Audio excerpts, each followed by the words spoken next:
Okay, call to order the April 2nd, 2024 meeting of the North Andover Planning Board. Jean, if you could call roll, please. Sure. Chris Kosoris. Here. Sean Kevelin. Here. John Simons. Here. Eitan Goberg. I'm here. Peter Boynton. Aye.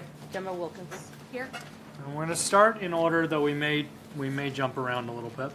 115 Winter Street, Agent Adam Ramos, application for watershed special permit under Article 4, Part 5, and Article 10, Section 195, 10.7 of the zoning bylaw. Authorized construction of an in-ground pool and patio partially within the 150 non-disturbance zone and within a 400-foot non-discharge zone of the watershed protection district. The property is located in the R1 zoning district.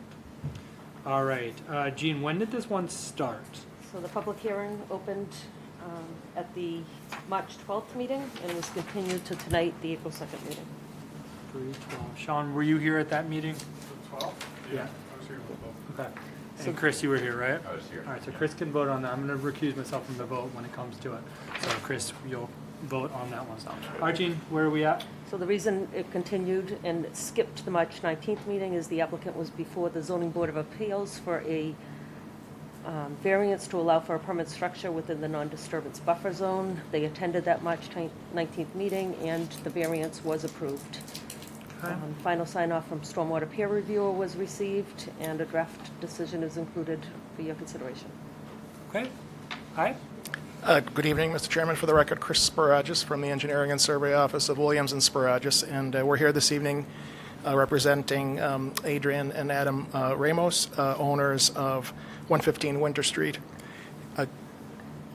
Winter Street. I have to apologize. I'm covering for Thorson Akerley, who had another meeting conflict tonight. I am a registered professional engineer in the Commonwealth, and we are here this evening for a continued public hearing for this special permit in the Watershed Protection District. Since our last hearing on March 12th, as Jean mentioned, we appeared before the Zoning Board of Appeals and secured a variance for some of the work that's taking place within the 150-foot buffer zone. And then as part of our response to the Horsley-Witten Group in the last response letter, we did revise the plan and our operation and maintenance plan to include some additional erosion control around our proposed stockpile area. We also identified that we will use construction matting material from the area at the end of the driveway over to the proposed pool area to limit disturbance of the backyard area. The operation and maintenance plan was revised to include the maintenance schedule for the pool filtering system, and the O&M plan was also revised to explain that how the pool water is to be dechlorinated prior to pumping. Okay, very good. Any board members have any additional questions or comments? Are there any members of the public that have any questions or comments? Okay. Can we get a motion to close the public hearing? So moved. Second. All in favor? Aye. Okay, closed. Let's get a review of the decision, and then John, when people are ready, if you could ask for a motion, just since I'm recusing myself from this decision. Thank you. So in anticipation of you recusing, I've already included Chris on the signature line. I saw that, thank you.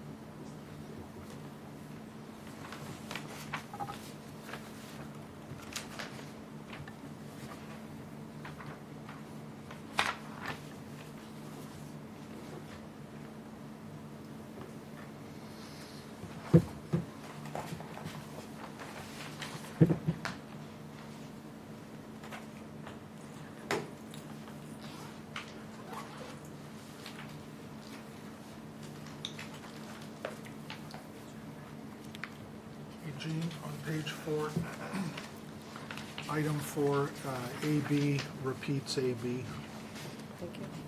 and then you'll have to correct the next page, the CDE. Yep. Thanks. And on page 5, there's 2 5s.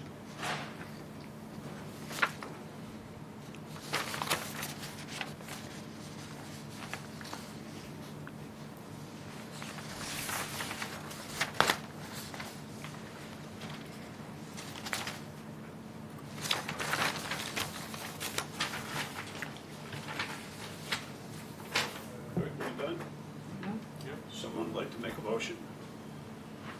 So moved. What's the motion? Sorry. To approve as amended? So with the To amendment. approve as amended, 115 Winter Street. Okay. Second. All in favor? Aye. Opposed? Thank you very much. Thank you.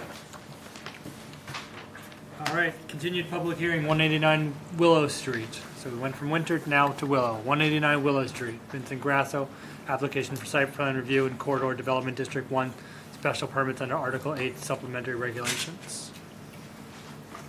Right, so the applicant provided an update letter dated March 28th, 24, which is included in the meeting packet. The letter lays out a schedule that has been proposed to the presiding officer for the appeal process with the Office of Appeals and Dispute Resolution.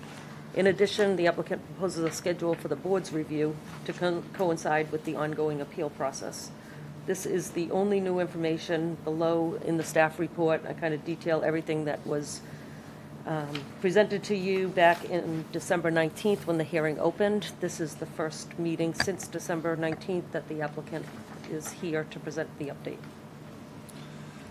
Okay. Aye. Hi, Eric Lane from Hayes Engineering. Yes, we filed the site plan application because we're required to with a Conservation Commission filing.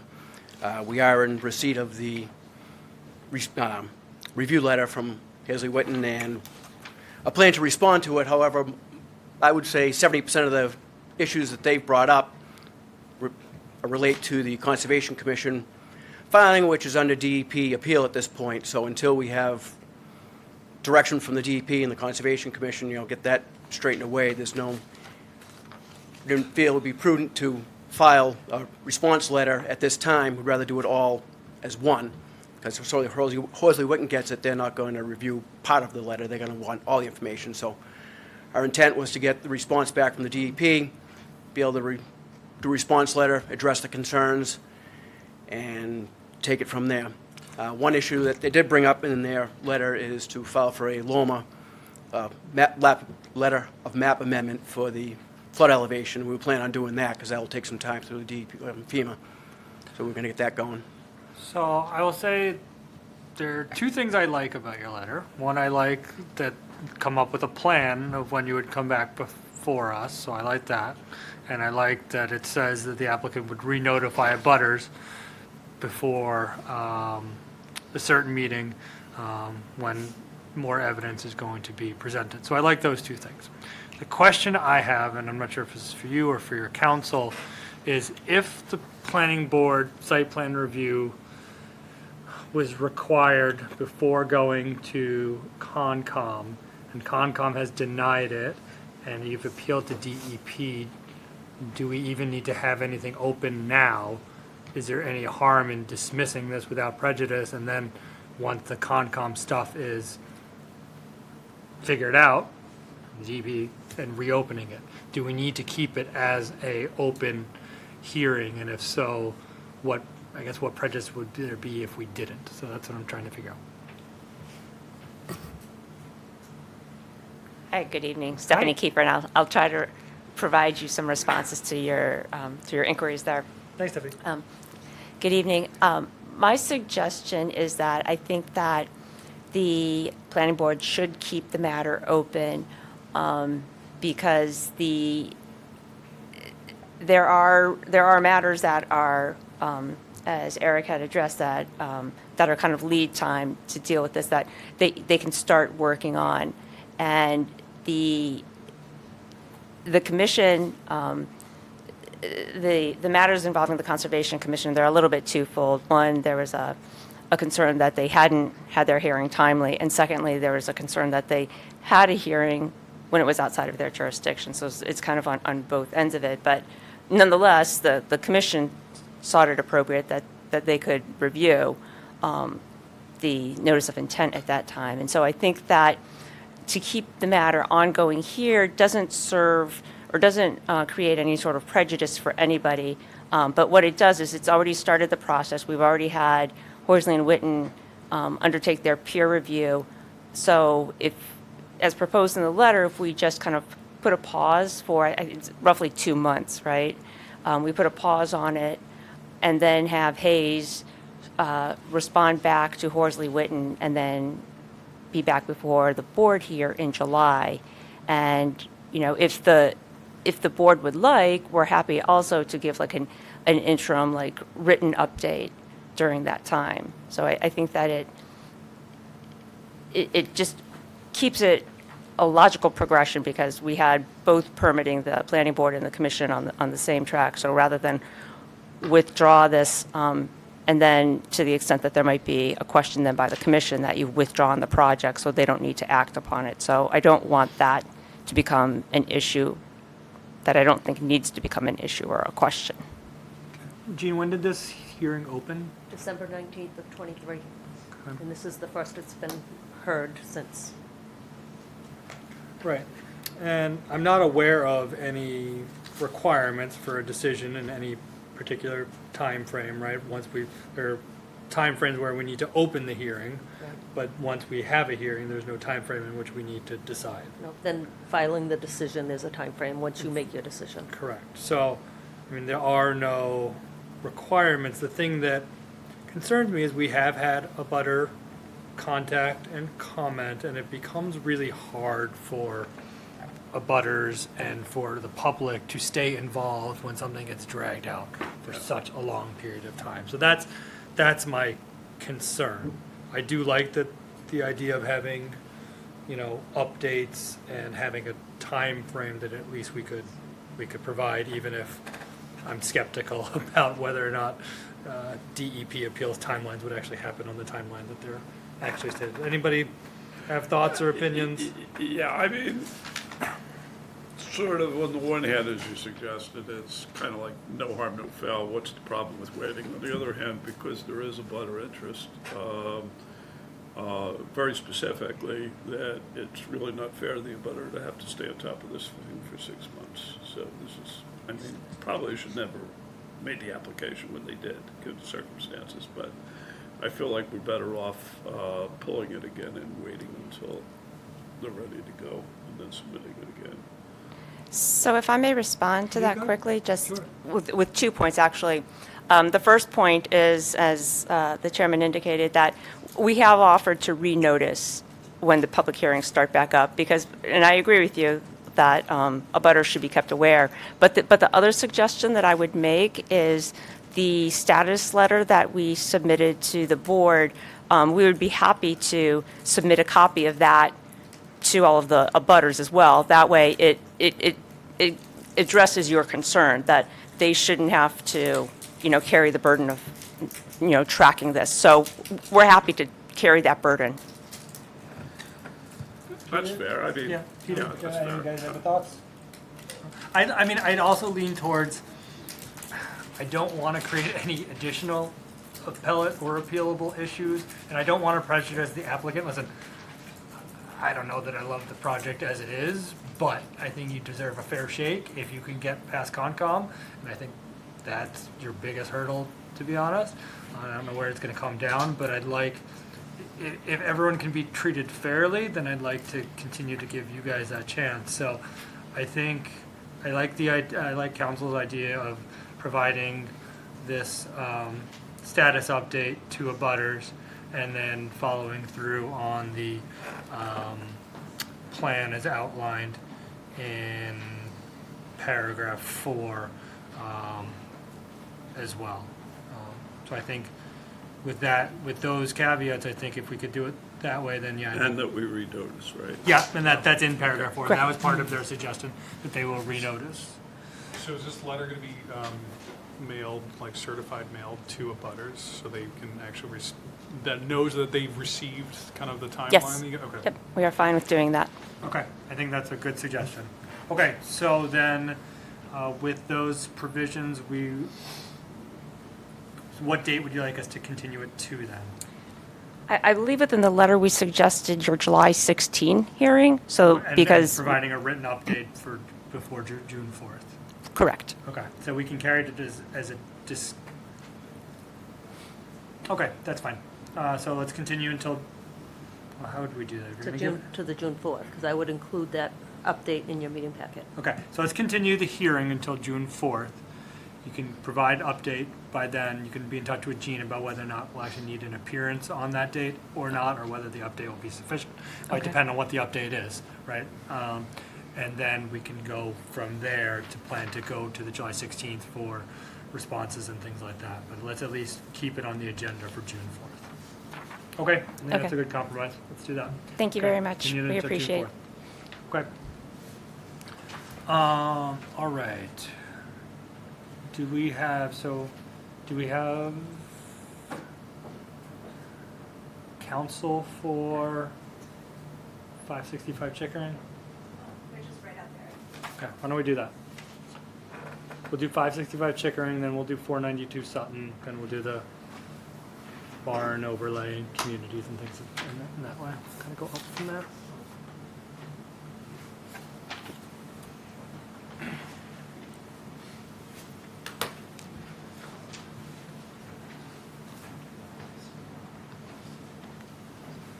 All right.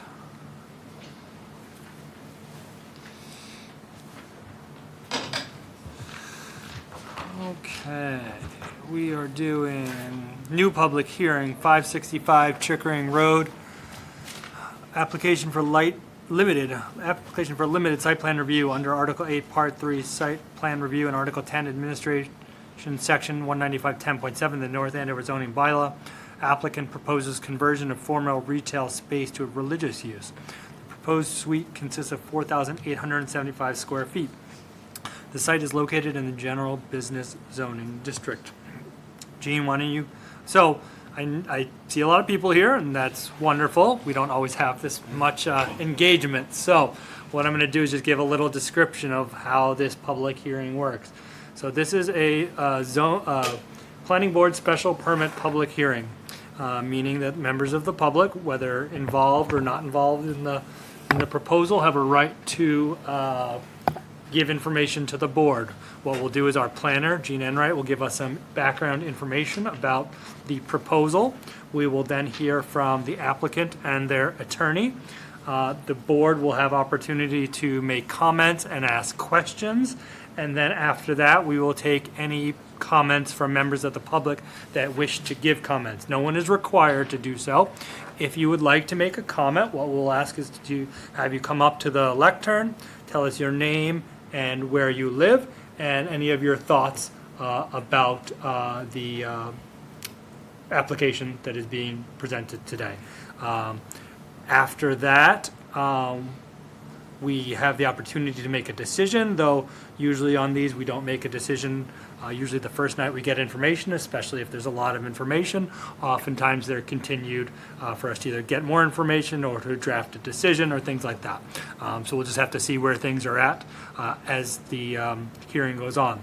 If there are comments that had come in or have come in since the pandemic, we've been getting a lot more comments emailed and in. We will make those a part of the record as well. We'll likely read them, but those will become part of the record as well. So that's going to be the plan for this new public hearing. So Gene, we'll start with you. Sure. As required, the building commissioner has confirmed the use is subject to the Dover Amendment. The building inspector and the fire department will inspect the building prior to an occupancy permit. No other department review comments expressed concerns. A concern regarding parking availability has been raised by abutters, essentially the condo association and the property management. There's a parking plaza table included in your meeting packet that indicates there are a total of 353 parking spaces required for the combined uses at the plaza. The applicant has indicated there are 210 existing parking spaces. The plaza predates site plan review, and I don't think there's been any building footprint changes since the development, and I've not found any prior planning board permitting for the site.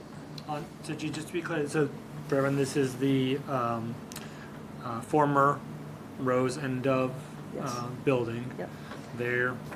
That was a retail store, fairly well known, fairly busy, out of business, and now the proposal is for that retail space to become a use for a church. Religious use. Okay. The plaza, it's actually, inclusive of the Santander Bank that's adjacent, what appears to be adjacent, that's part of this parcel. The main building that housed Rose and Dove, as well as Choice Fitness. There's also, included in the condo parcel, houses that front on Bunker Hill Boulevard. So there's 2 duplexes, well, I think there's 3 duplexes and a single-family home, all considered within the plaza parcel. And when you're calculating the parking requirements, is that based on the actual tenants that are there now? Yes. Okay, all right, so that's fitness and restaurant and et cetera, et cetera, et Yep. cetera. All right, so there should be 353, and there are far fewer actually there. Okay. Brian, good evening. Good evening, Brian Vaughn from Smolak and Vaughn on behalf of the owner, Kelly Jodell, who's with me, and she was the former owner of Rose and Dove. She's the owner of the condominiums at the units at issue here. She has leased the property to a church. There's actually representatives of the church that are here tonight as well. Kelly, as owner, filed the application on behalf of the tenant. It is, in fact, really the tenant that should be deemed to be the applicant and is the user with whom the use is applicable to. Understood. I would note as a preliminary matter, I got involved in this after the application was filed. When we saw the feedback from some of the neighbors, we did schedule a meeting with the condominium association, and we had a meeting with them, a telephone conference at least, or a Zoom call. So we're trying to keep lines of communication open. In addition to that, the pastor for the tenant did some reach out directly to some of the abutting businesses. Also, the pastor had approached the Salem 5 Bank seeking to use their lot for overflow parking. They had originally given him a verbal confirmation that in fact they could do it when he went into the branch. He also reached out to the KinderCare across the street and sought their permission. They have granted permission via email to use it for overflow parking. And in addition, the Santander Bank, he spoke with them, and even though it's part of the same plaza, they have designated spaces, and they had verbally advised him that they have no problem with them using the spaces on Sundays when the bank is closed. I do have, and it was a very late submission that I had emailed to Jean, but I have paper copies if the board is interested in entertaining it, of just an outline or proposal that we've put together and we had presented to the condominium association. There are representatives of the condominium association here. I'll let them speak for themselves. I'm sure they will. I don't think it would be fair to say that they have consented or agreed to this. Hold on 1 second, Brett. Is that something we have in our packet? Brian emailed it at I 4:06. emailed it. No, just that's before. fine. I just wanted to make sure. Yeah, it's not in I- your I- packet. Did we get the copies then that he has? Yes. so Yeah, I we have can it in do- an email, but I didn't have time to add it to the Yeah, packet. I mean, she Yeah, just got that's it. fine. She was on right here. We'll take a look. So if you don't mind, I'll bring these out. You want paper one?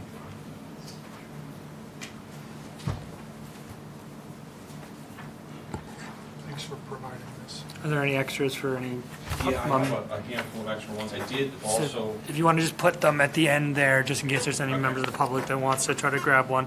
And we will have this scanned and made part of the record and part of the online system as well.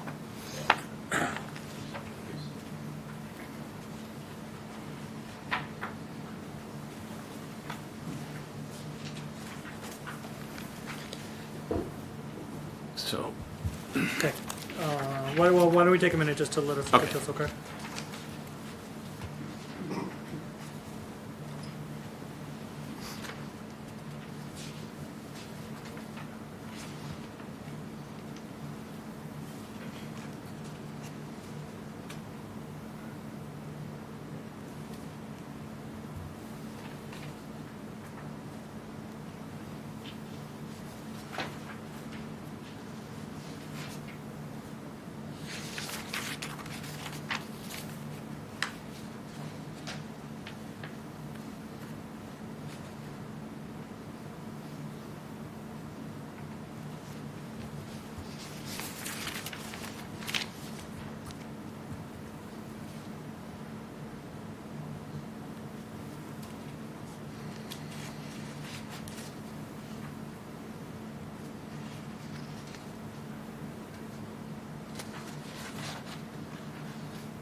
you want to continue, or is there?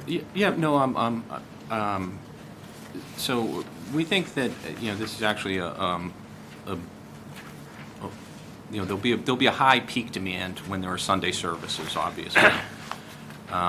But we think that it actually, as compared to existing conditions, doesn't create too much of a concern because of the fact that we have been able to obtain the overflow parking.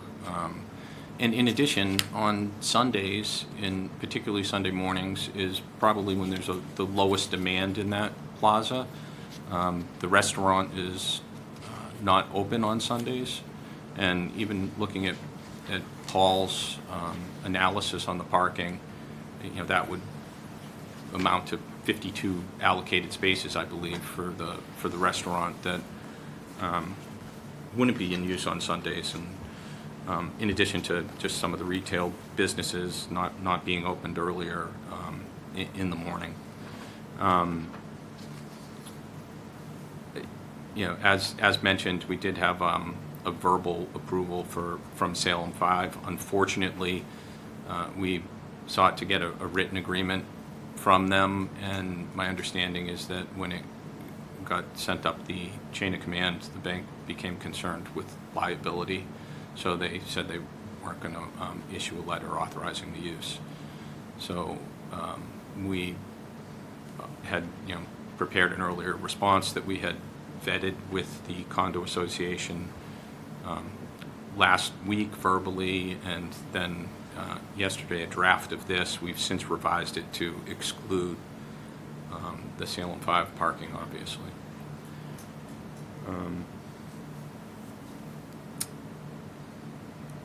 I think obviously it's a Dover Amendment use. It's subject to reasonable regulations, but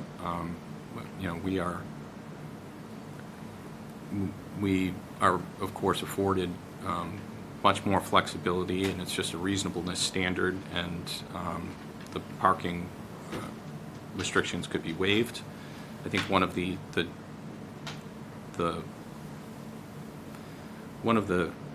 concerns that I had was, I went back and, as Gene mentioned, I haven't been able to find any other changes in use at this plaza that were subject to site plan review. And we realize and appreciate that maybe because the building department or planning board, under prior building inspectors or for whatever reason, didn't hold other owners in the plaza to the same account of having to potentially be scrutinized on parking requirements, that it does seem to be potentially discriminatory to the religious use, now that we seem to be the first ones running through this gamut at the point at which we've seen the parking counts that Paul prepared. And again, I think, to say that the parking count is acceptable on a Saturday, but not acceptable for a church on a Sunday, when it's basically the exact same count, if you were to almost substitute the church use for the restaurant use, becomes a little bit tricky. Happy to answer any questions, and I know that the church, as I said, had a representative here that did want to speak on their behalf. Okay. So I'm going to read into the record the abutter comment that we got, because then maybe when the representative comes, can also speak to that as well, rather than having him get up and then read this and then get back up to address any of these things. So I'm just going to read that in. This is from Shadi Asmar. Hi, Gene. Thanks for sharing the proposal for the new church. I shared with the other commercial board member at Chickering Plaza, Joe DeBlasi, whom I have CC'd here. Following is our feedback and concerns. A gathering of 15 people would not / should not be a problem, but we contested on the Thursday night that they were open a few weeks ago. All parking spaces were taken, and there were lots of double parking in non-spots, etc. Thursday evening is already prime time for the other businesses in the plaza. 2, what is to prevent them from straying from the maximum of 15 during the week? They don't specify the number of people who are expected to attend on Sundays, but by all indications, including the 100 or so seats set up inside, their plan shows what appear to be about 80 seats, but question mark. They're contacting the neighbor banks for use of their parking, and they're counting parking spaces don't even belong to us, i.e. the two bank parking lots. They are expecting dozens and dozens of people. This means that the current existing businesses who are open on Sunday, the gym, sun bar, polished nails, would be shut out of parking for their customers. Moreover, none of the other businesses or future businesses who come in would be allowed to change their hours and open on Sunday if they felt the need to do so. Number 4, in question 15, they answer the seating capacity, number of people, employees with TBD. In question 17, they state occupancy is TBD. This is concerning. Number 5, there are 208 spaces available. It says there are not 208. Oh, okay. There are not 208. Is that what I said? Okay. There are not 208 spaces available. We count 176, including many handicapped spaces, which often are not usable. Moreover, when you subtract the back employee in quotation mark spaces, there's really only about 160 parking spots. A setup of 80 to 100 seats implies that they expect about 40 to 50 cars parked for the 3-hour duration. This is about 1/3 of the available spaces, a hugely disproportionate amount and unfair to other businesses/owners. The gym, the sun bar, and the nail salon currently need and use about 2/3 of the 160 parking spots for their customers, which does not leave enough space for the number of cars expected. The complex can't handle the numbers contemplated. As Kelly can attest, this complex has had parking issues when her unit was used as a retail store. 6, there's currently a large unoccupied unit, travel agency that is for lease in the front building that once occupied will only significantly add even more demand to the very tight parking. This type of occupant, a church or event type use, which has a very large number of users, invitees, customers who stay on the premises for a long duration, is the very worst option from a parking perspective, and that use would cripple our parking lot and could very much hurt the existing businesses. Please keep us in the loop and let us know if you have any questions. Regards, Shadi and Joe. Okay. So I'd definitely be happy to hear, we'd be happy to hear from someone on behalf of the church. I will say that the use of a church is really, the use of a church is what brings it under this particular bylaw, because it's under the Dover bylaw, which would apply to any religious use or an education use. So that's what brings it under this bylaw, which is actually more favorable for the applicant. But what we're really looking at is the parking issue is really the overriding issue, and the issue, what we have to look at is the use doesn't really matter. It's the time frame and the number of people. So it's what days and hours, how many people, and how does that correspond with the number of parking spots that are available and the other tenants. So the fact that it's a church really has very little impact, other than churches may have certain days where they are used more and certain hours where they're used more, whereas an education use might have more 9 to 5, whereas a restaurant might have more PM, whereas a gym might be all day, whereas some things are in and out. So that's what we're really focused on, is the time frames and how this would all interact with everything that is there now, and what kind of solutions that we could come to regarding that. So, okay, if someone wants to come up and speak, that would be great.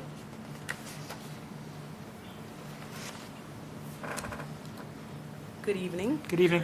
My name is Charlene Pascual. I'm here to represent 565 Chickering Road, Ministerio Betel, Centro de Adoración, translated as House of Worship.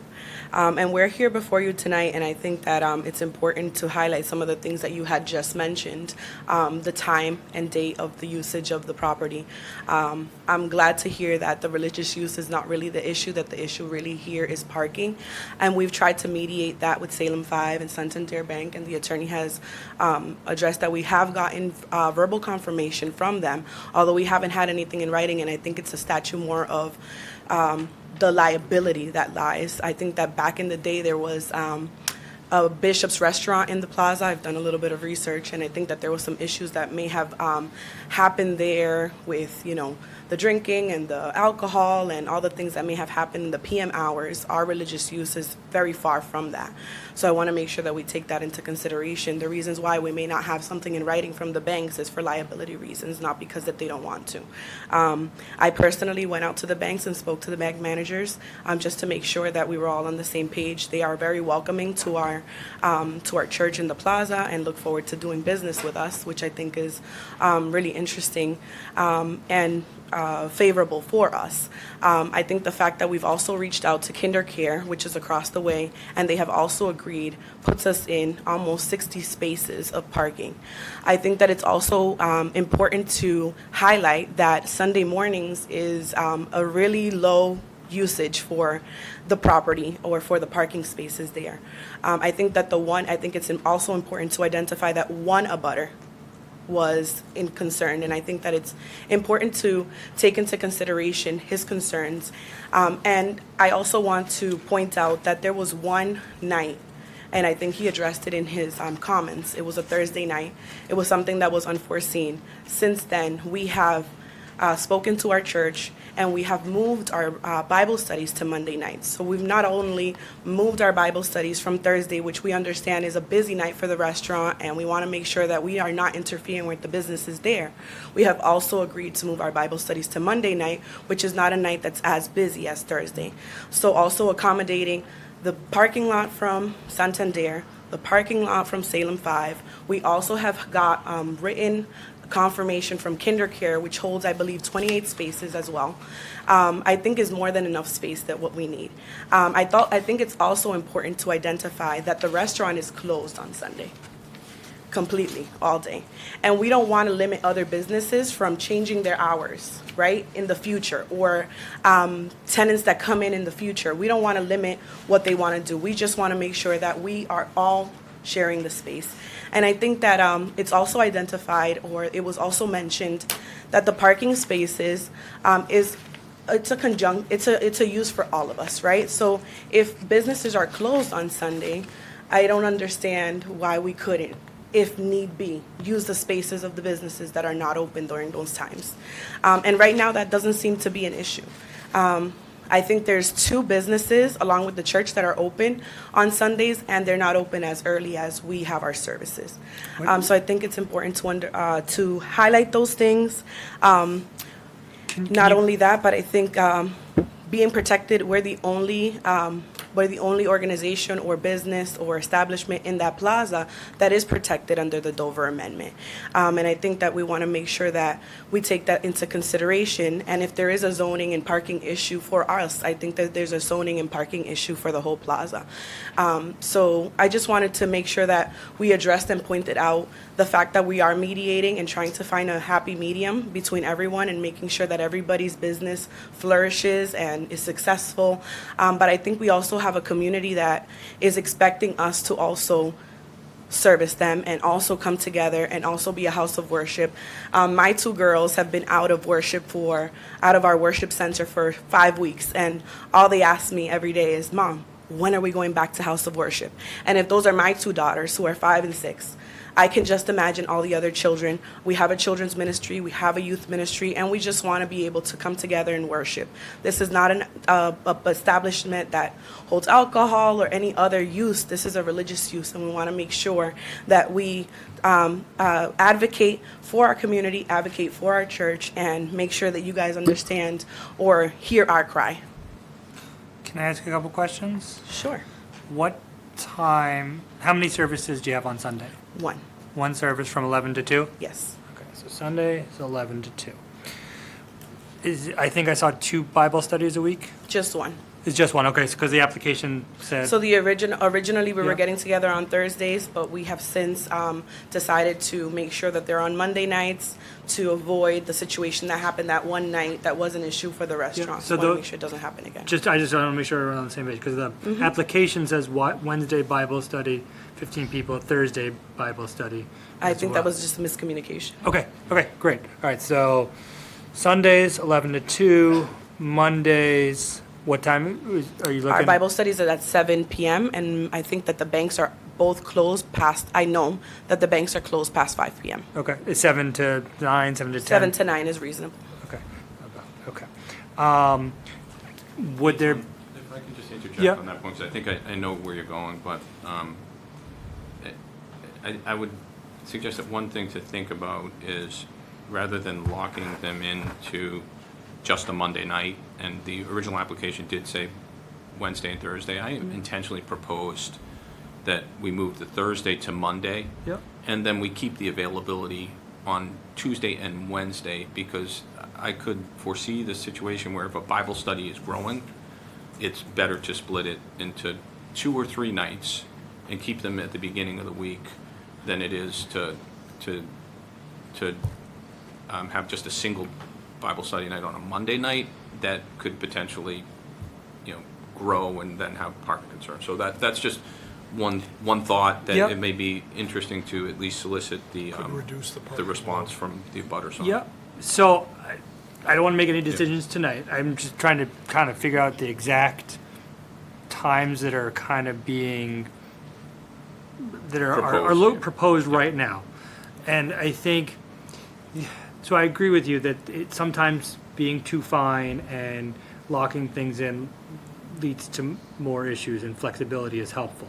But at the same time, there's a certain amount of comfort and a certain amount of, I think, having set things makes the other business owners in the place a lot more comfortable, and knowing that everyone's on the same page as well.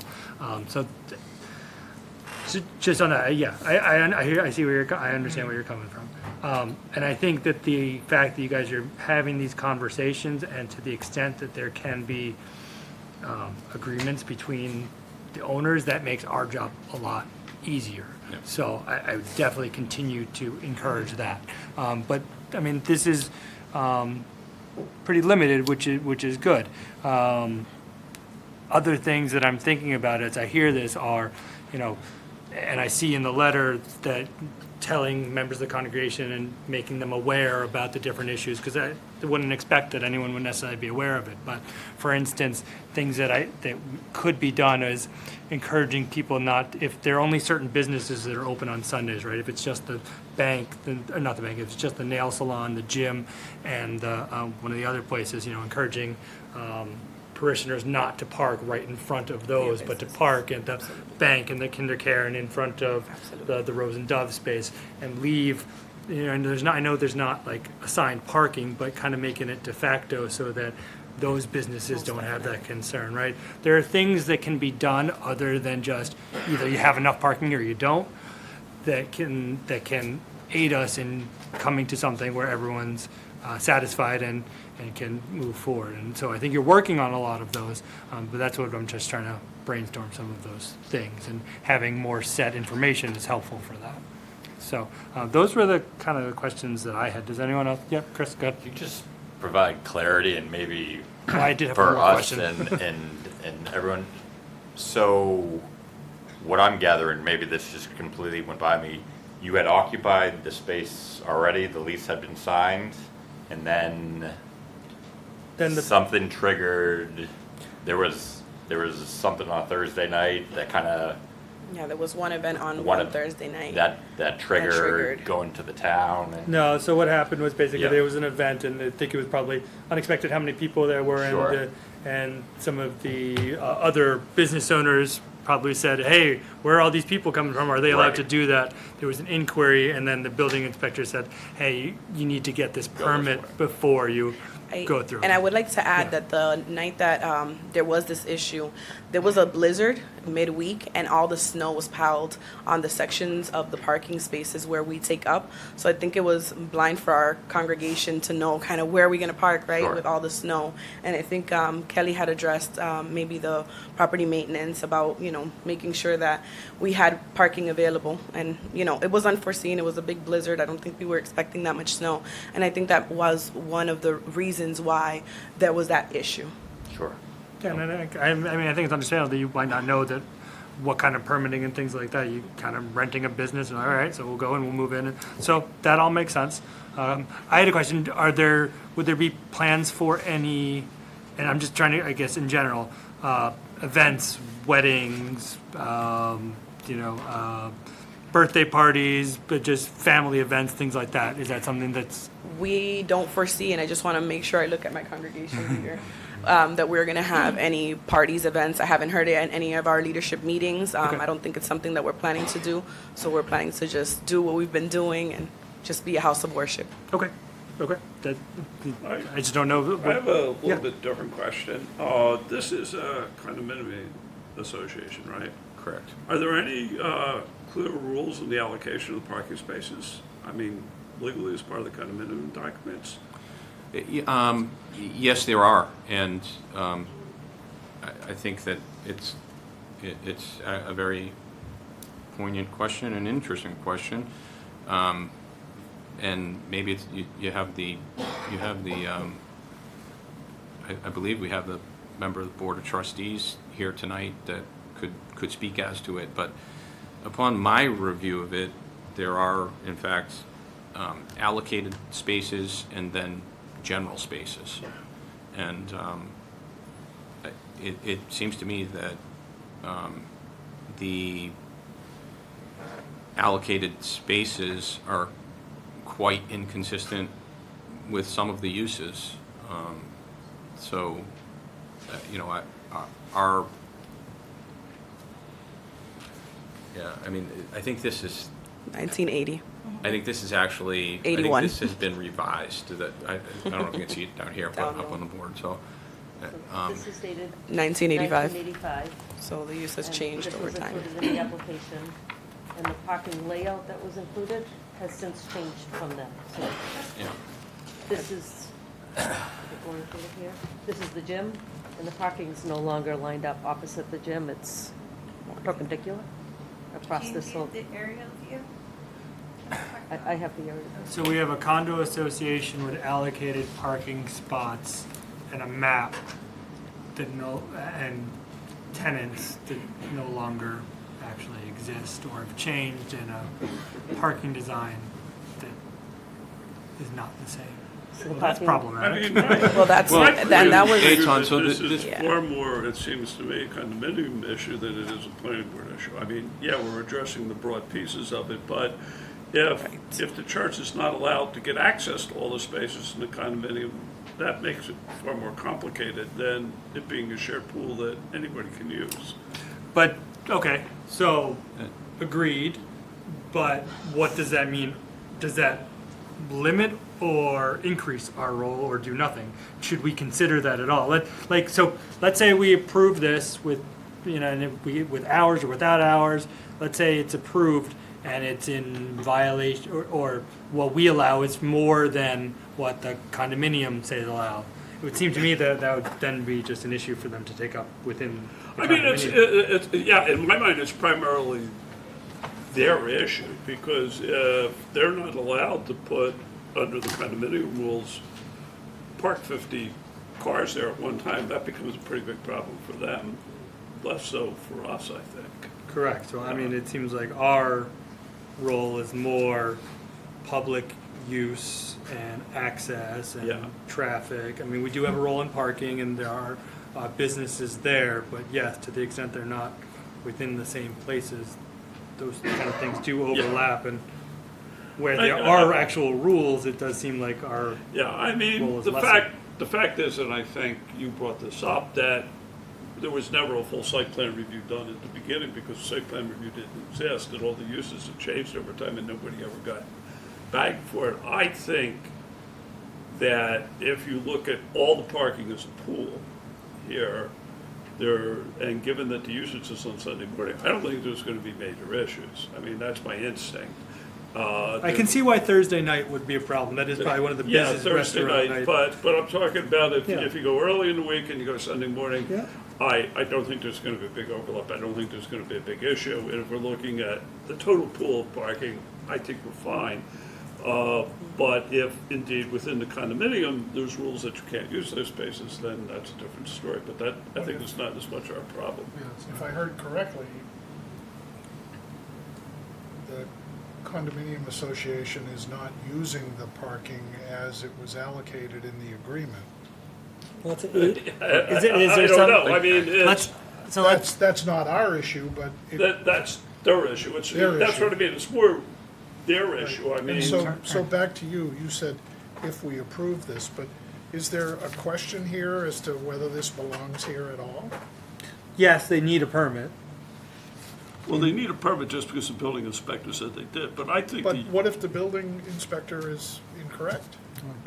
then someone else would have to appeal that. That's not Yeah. our, it's I not have- our venue to decide whether he's correct or not correct, and that there should be a special permit. That would be up to the Yeah. applicant to appeal. I would like to hear from someone from the conduit if they want to come up. That would be wonderful. No obligation, but that would be helpful. Is there anything else that you? I just wanted to quickly add before I go, Yeah. is that we have comments from different department heads where they don't see that there is an issue with the footprint, the layout. I'm not sure if you guys have that. We do. And even just agreeing or acknowledging that we are going to have about 80 people at the center of worship at one time, maybe or may not. So I just want to make sure that that I don't overlook that. Okay. That was it. I have a question relating to kinder care. So I guess could you confirm when kinder care is, what the hours of operation are? think- 9 to 5. So, yeah. And, I mean, it's across the street, so I guess where's the nearest crosswalk? So like, in other words, if you're gonna use it, Yeah, right? Yeah. I like that. Yeah. I like that KinderCare gave you permission, but to We the were extent, just gonna charter, like, do our own bus and bus people over, fantastic. so that Okay. no one has to cross the street. All right, good. Because I was gonna say Yeah, now we is talked about it, fine. yeah. Winter, Yes, we- when yeah. that- Yeah, so Yeah. we have either a charter bus or we'll do like our own, like, kind of valet and have people driven over, so no one has to cross. Okay, Great. good answer. All right. Thank you. Okay, and if anything else comes up based on what's said, you can come back up.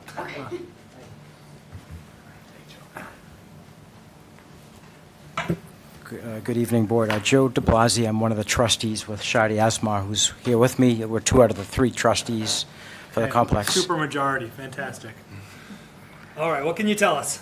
So the parking originally, as Gene indicated, was granted as exclusive use spaces according to the size of the square footage of the units way back in the 80s. And Gene is right, the parking configuration changed. It predates me. And so technically, those spaces are allocated. In practicality, everyone shares the spaces. That's the best I can give you. We keep it open that way so that we have the most use of the spaces for everyone's mutual benefit, rather than having 10 spaces segregated and saying you can't park here even though they're all empty. Right. It doesn't make sense if someone's not open on Sunday, you can't park there when, right. So, Okay. so the list of comments that you got is about a month old at this Yep. point. That is when we first knew of the planning, and that's before Brian's involvement, and before we had a couple of discussions as to working together on some options. One of the things that Brian proposed, and that we are fully in favor of, is these satellite parking locations. That would greatly relieve the stress and the demand for parking spaces. Sunday's not a big issue, although there are, I think, 4, maybe 5 businesses that are open on Sundays currently, and there's one unit, sort of good-sized unit in the front, that is currently trying to lease. So what their potential use is, we don't know. I think speaking for the board, and I know that the zoning bylaws do require that if there's any off-site parking to be considered in order to fulfill the parking ratio, that there be written agreements that the board is able to see and approve. And so that's a concern as the board is, we don't have those from the 3 locations yet. And there's nothing that would, on paper, give us comfort to know that these aren't, these 50-plus cars are not going to be on our parking lot. The other concern, I think, is a human nature concern, is while those off-site satellite spots are available, who's going to give up a parking spot right in front as opposed to, having to park cross the street in the hot weather, the snowy weather, the rain. I do like the satellite thing. We all want this to work. It's just that as trustees, we have to look out for the interests of the association. So to the extent that we get these satellite parking lots in place, and to the extent that we can make it work with somehow convincing people that they need to park there and use the parking lot as Plan B rather than the reverse,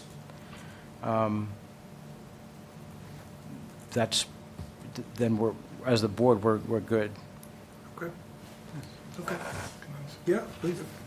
So do I understand correctly that your written comments are dated? They are dated, And yeah. am I correct that your view now, have I heard you correctly, that you don't have necessarily the same comments now that you had when that was written? With the assumption, contingency, understanding that these accommodations take place. Yes, so in other words, that the satellite parking would actually be used as opposed to spaces that appear to be open. As opposed to being there in theory and not used. Yeah. And I think the first requirement of that is to see a tangible document from these other owners agreeing to this, as the bylaw requires. Okay, well, with the bylaw we're currently working under, we don't necessarily need to have the same restrictions, but, okay, I think there's a solution to be found here, and so what I would say is, I'd like you to, we don't have a decision ready for tonight. I'd like to think about some of these more intricate issues. I'd like you to continue talking, get some more feedback, and if you can get written agreements. I understand. Just to suggest, Yeah. this memo, if you look at it, includes Exhibit A is an email from KinderCare. I saw that, yep. And they've authorized us Yep. to use it. Yep. And it also includes, the pastor has agreed that he will instruct the congregation, remind them as needed that they should, please use the satellite parking first. You've heard the representation that they plan to have even a charter bus to do it. Yeah. So I think all those are really good things that we can put in a finding of fact to say that we Yeah. heard these things and we're relying on those things to be true and happen, and based on those assurances and based on these agreements that we're comfortable, moving forward. But I think those are the things that we need to put into a document, that we anticipate it's going to be Sunday 11 to 2. We anticipate it's going to be Monday.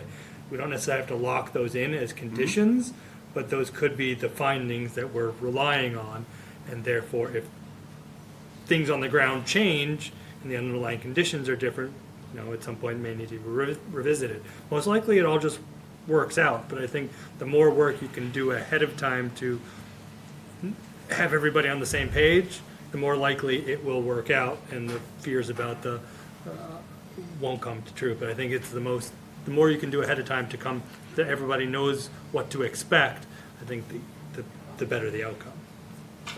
So, we don't, either way, I get where you're coming, we don't have a decision ready to go, but I think we can look into doing that is there anything else we need, Gene? Since we're not ready to do a decision tonight, would the trustees be interested in sending an updated written comment with what your concerns are now?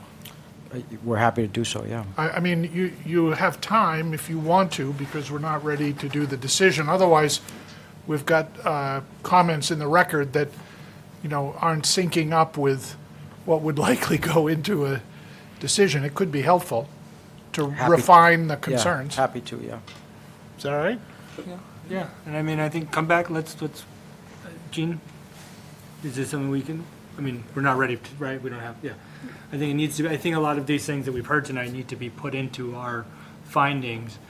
because the parking doesn't mesh with what, necessarily the parking requirements that we generally have state, but I think it will work out as long as kind of what we're being told is what happens going forward. But I think we need to put that in our decision, that this is what we were told and that's what we expect, and given that we're comfortable, moving forward and letting this go with the parking kind of as established with these satellite lots and the timing and things like that. And if those things ever change in the future, then we can come back and address it. But I think it all sounds like it'll work out, but I think we need to just be pretty buttoned up with how we write it up. But one of the things we do, and I think that's a great situation for it, is to do that one-year check-in of how's it working out, so.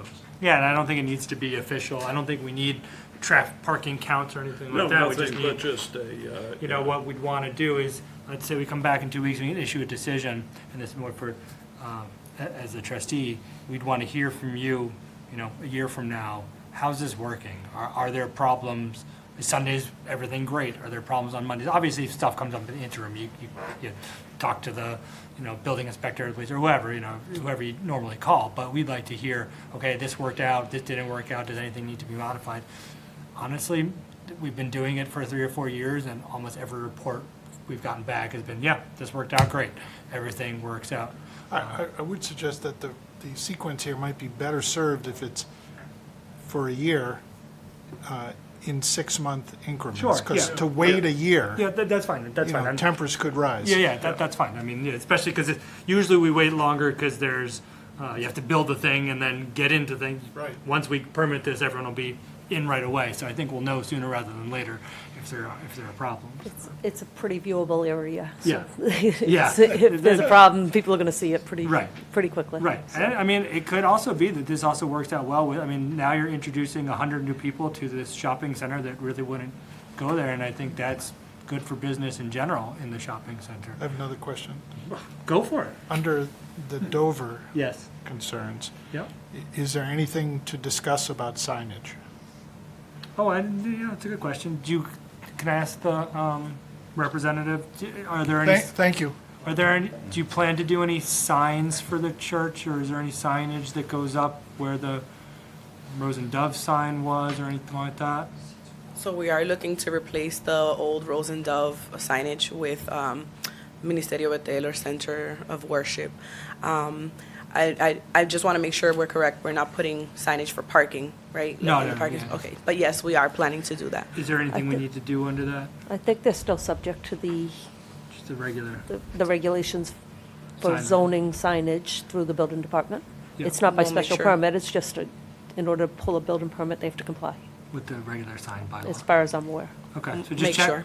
you'll have to check with the building inspector just to make sure. I assume if you kind of use the template of what was there before, but I don't know how long that's been there either, so. Right. Just make sure before you put any signs up, just make sure you're. Absolutely. We'll doing definitely what you check need to into do. those laws.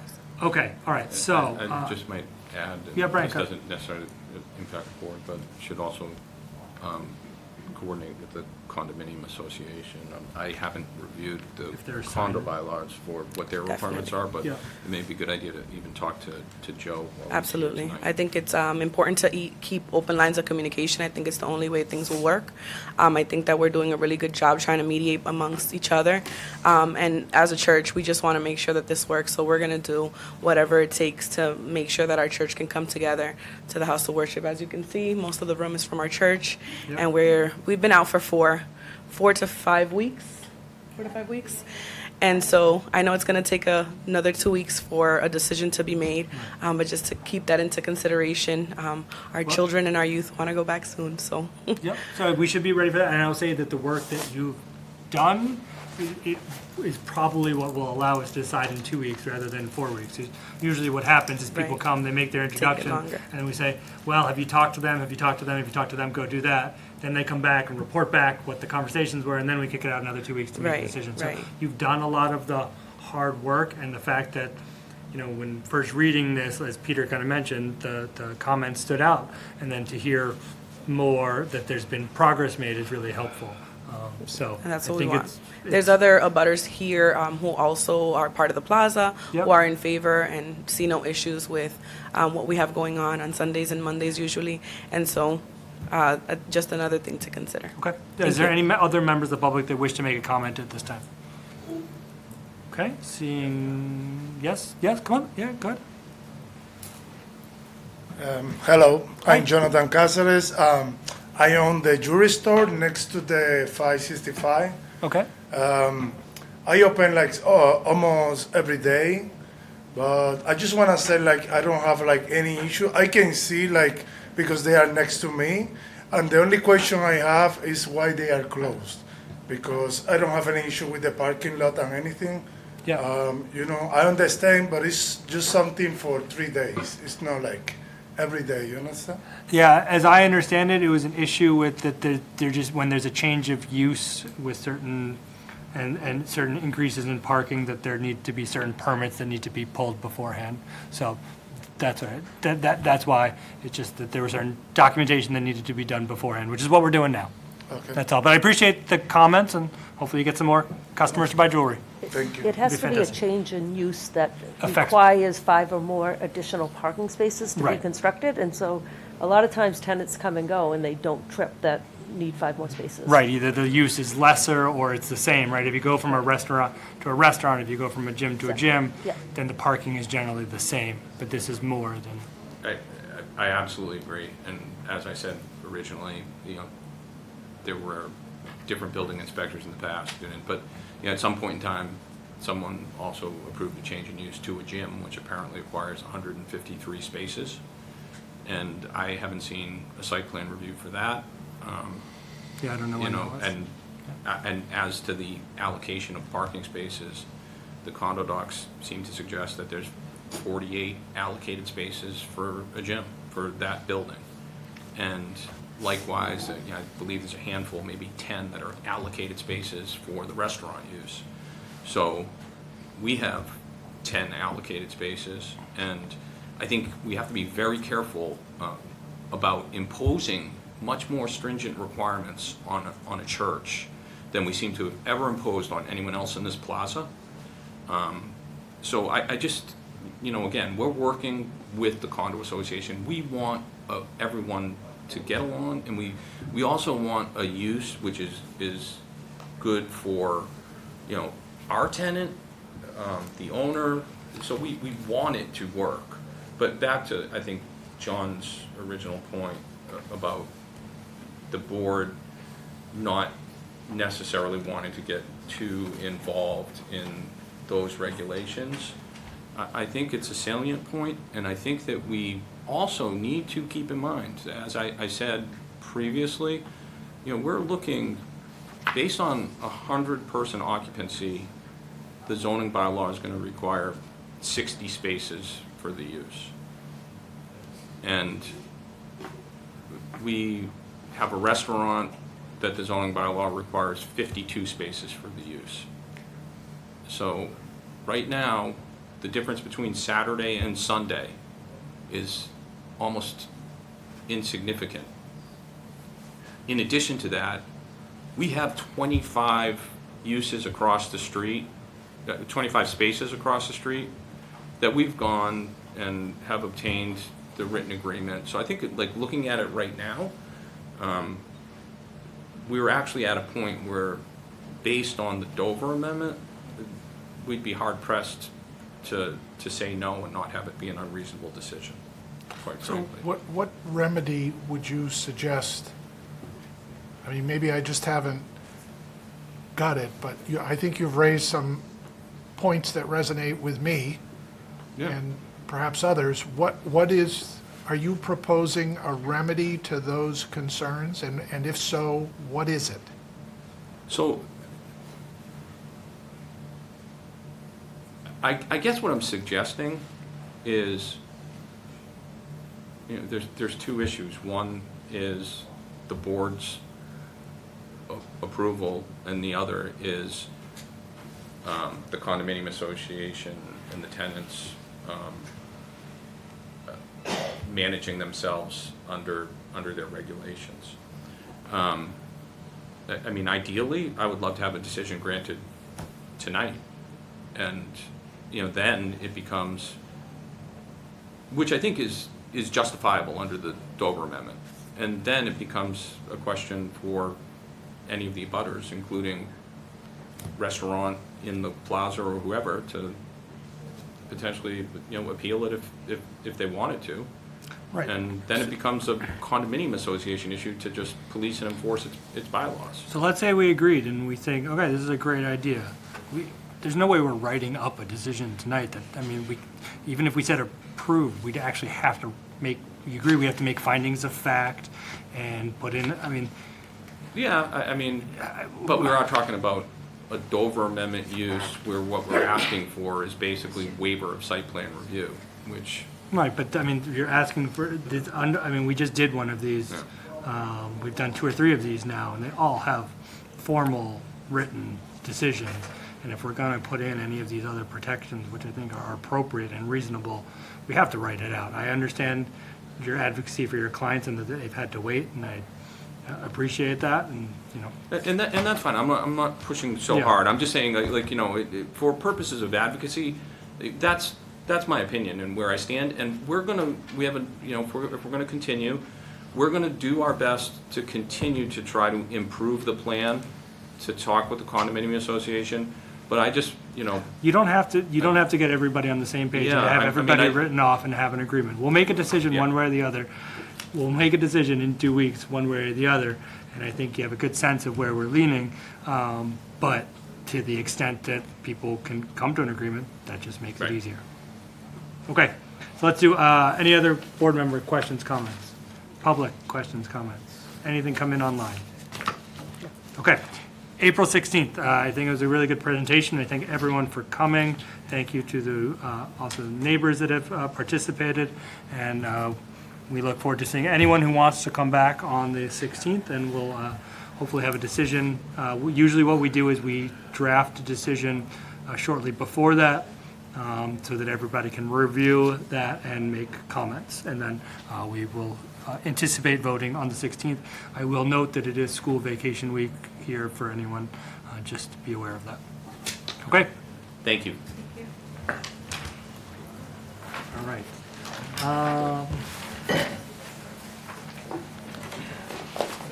Gene, do you think 492 will be relatively quick, or should we do some of the zoning stuff We first? have the historic barn guy. Yeah, no, I know. That's what I'm trying to figure out. I think his will be quick, the bond, the historic bond. Okay. So let's do that, and we're gonna, Don, we'll does, bump you one more. when we do that, Gina, when we do that, are we going to take a vote on the recommendation at that point? Yep. And then do the vote on the housing after that? I mean, can we do housing? We'll do that. Do that one later. Okay. But we still have to do votes on those 2, right? Yes. Those are the only 2 we have to make And recommendations. CPC. And CPC. John, you're gonna tell us some stuff about CPC later? Oh, yeah. Okay. So let's do, all right, so here's just the rest of the order that we're gonna go in. We're gonna do the historic barn overlay district, then we'll do 492 Sutton Street, then we'll do 149 Main Street, and then we'll do the zoning bylaws and recommendations. This is like an old school planning board meeting where we're here till like late at night. All right. I'm going to recuse myself. Go ahead. Thank you. It's fun.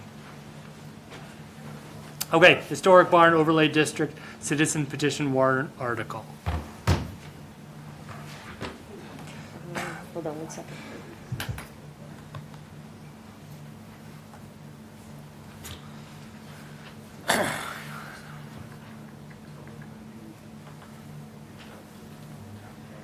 All right, so the proposed map amendment was withdrawn from the warrant. If, we talked about incorporating the same map amendment language as we did in the MBTA Communities bylaw, whereby, should this pass a town meeting, the zoning map would be updated to reflect the change. And so, citizen petition goes forward, James would have to make a motion at the floor, so he'll work with the moderator on that piece of it. Well, anyone can make the motion, right? I think where he's the petitioner, that Anybody can. Yeah, I think anyone can, I mean, we Okay. could, but we'll talk with Mark about Yep. that, but anyone can, I think anyone can make Okay. the motion. So in order to get, the planning board can't amend a citizen petition, so the recommendation is, if you are to recommend favorable action this evening, that you would do so with the following amendment added to the end of 195-20.2. The town of North Andover zoning map will be amended upon passage of this Article 20 at town meeting as if independently voted upon. And that's the same language as in the other. Okay. Anything that the applicant wants to add to the current public hearing? Any members of the public have any comments about the Historic Barn Overlay District, the HBOD? Going with it. All right, so we're going to continue this public hearing and we're going to make a recommendation. Is that what we're doing? Yep, So the hearing will be continued until April 16th. yep. And we're going to make a recommendation. So can we get a motion to recommend favorable action with the addition of the language stated by Gene? So moved. Second? All in favor? Aye. Any opposed? Okay. Planning board recommends favorable action. 4-0. Yes. James, what happens next is I believe you're invited to the select board meeting on Monday, the 8th, but confirm with Lori. I've been invited as well to give our recommendations for the planning board as to zoning articles. So usually for zoning articles, it's got to go before the select board to make their recommendation. I anticipate they're going to be doing that on the 8th. April 8th. April 8th, next Monday. And then April 16th. Same thing here, just if anybody has any additional comments, not that I see that is likely. Well, we just got to keep it open. Okay. Continue to hear until April 16th. Yeah, I'll be there on the 8th to help discuss that as well. Awesome. All right, Thank you. great. 492 Sutton Street, Tango Hotel LLC, application for site plan review, special permit under Article 8, supplementary regulations, Part 3, site plan review, and Article 10, administration, 195 10.7 North Andover zoning bylaw. The applicant proposes construction of 4 prefabricated hangars, including the two T hangars, 2 maintenance hangars on 62,790 square feet of leased land area on the south ramp of the Lawrence Municipal Airport property. The leased land area is located approximately 500 feet from Sutton Street, the nearest public road. The project is located within the I-2 zoning district.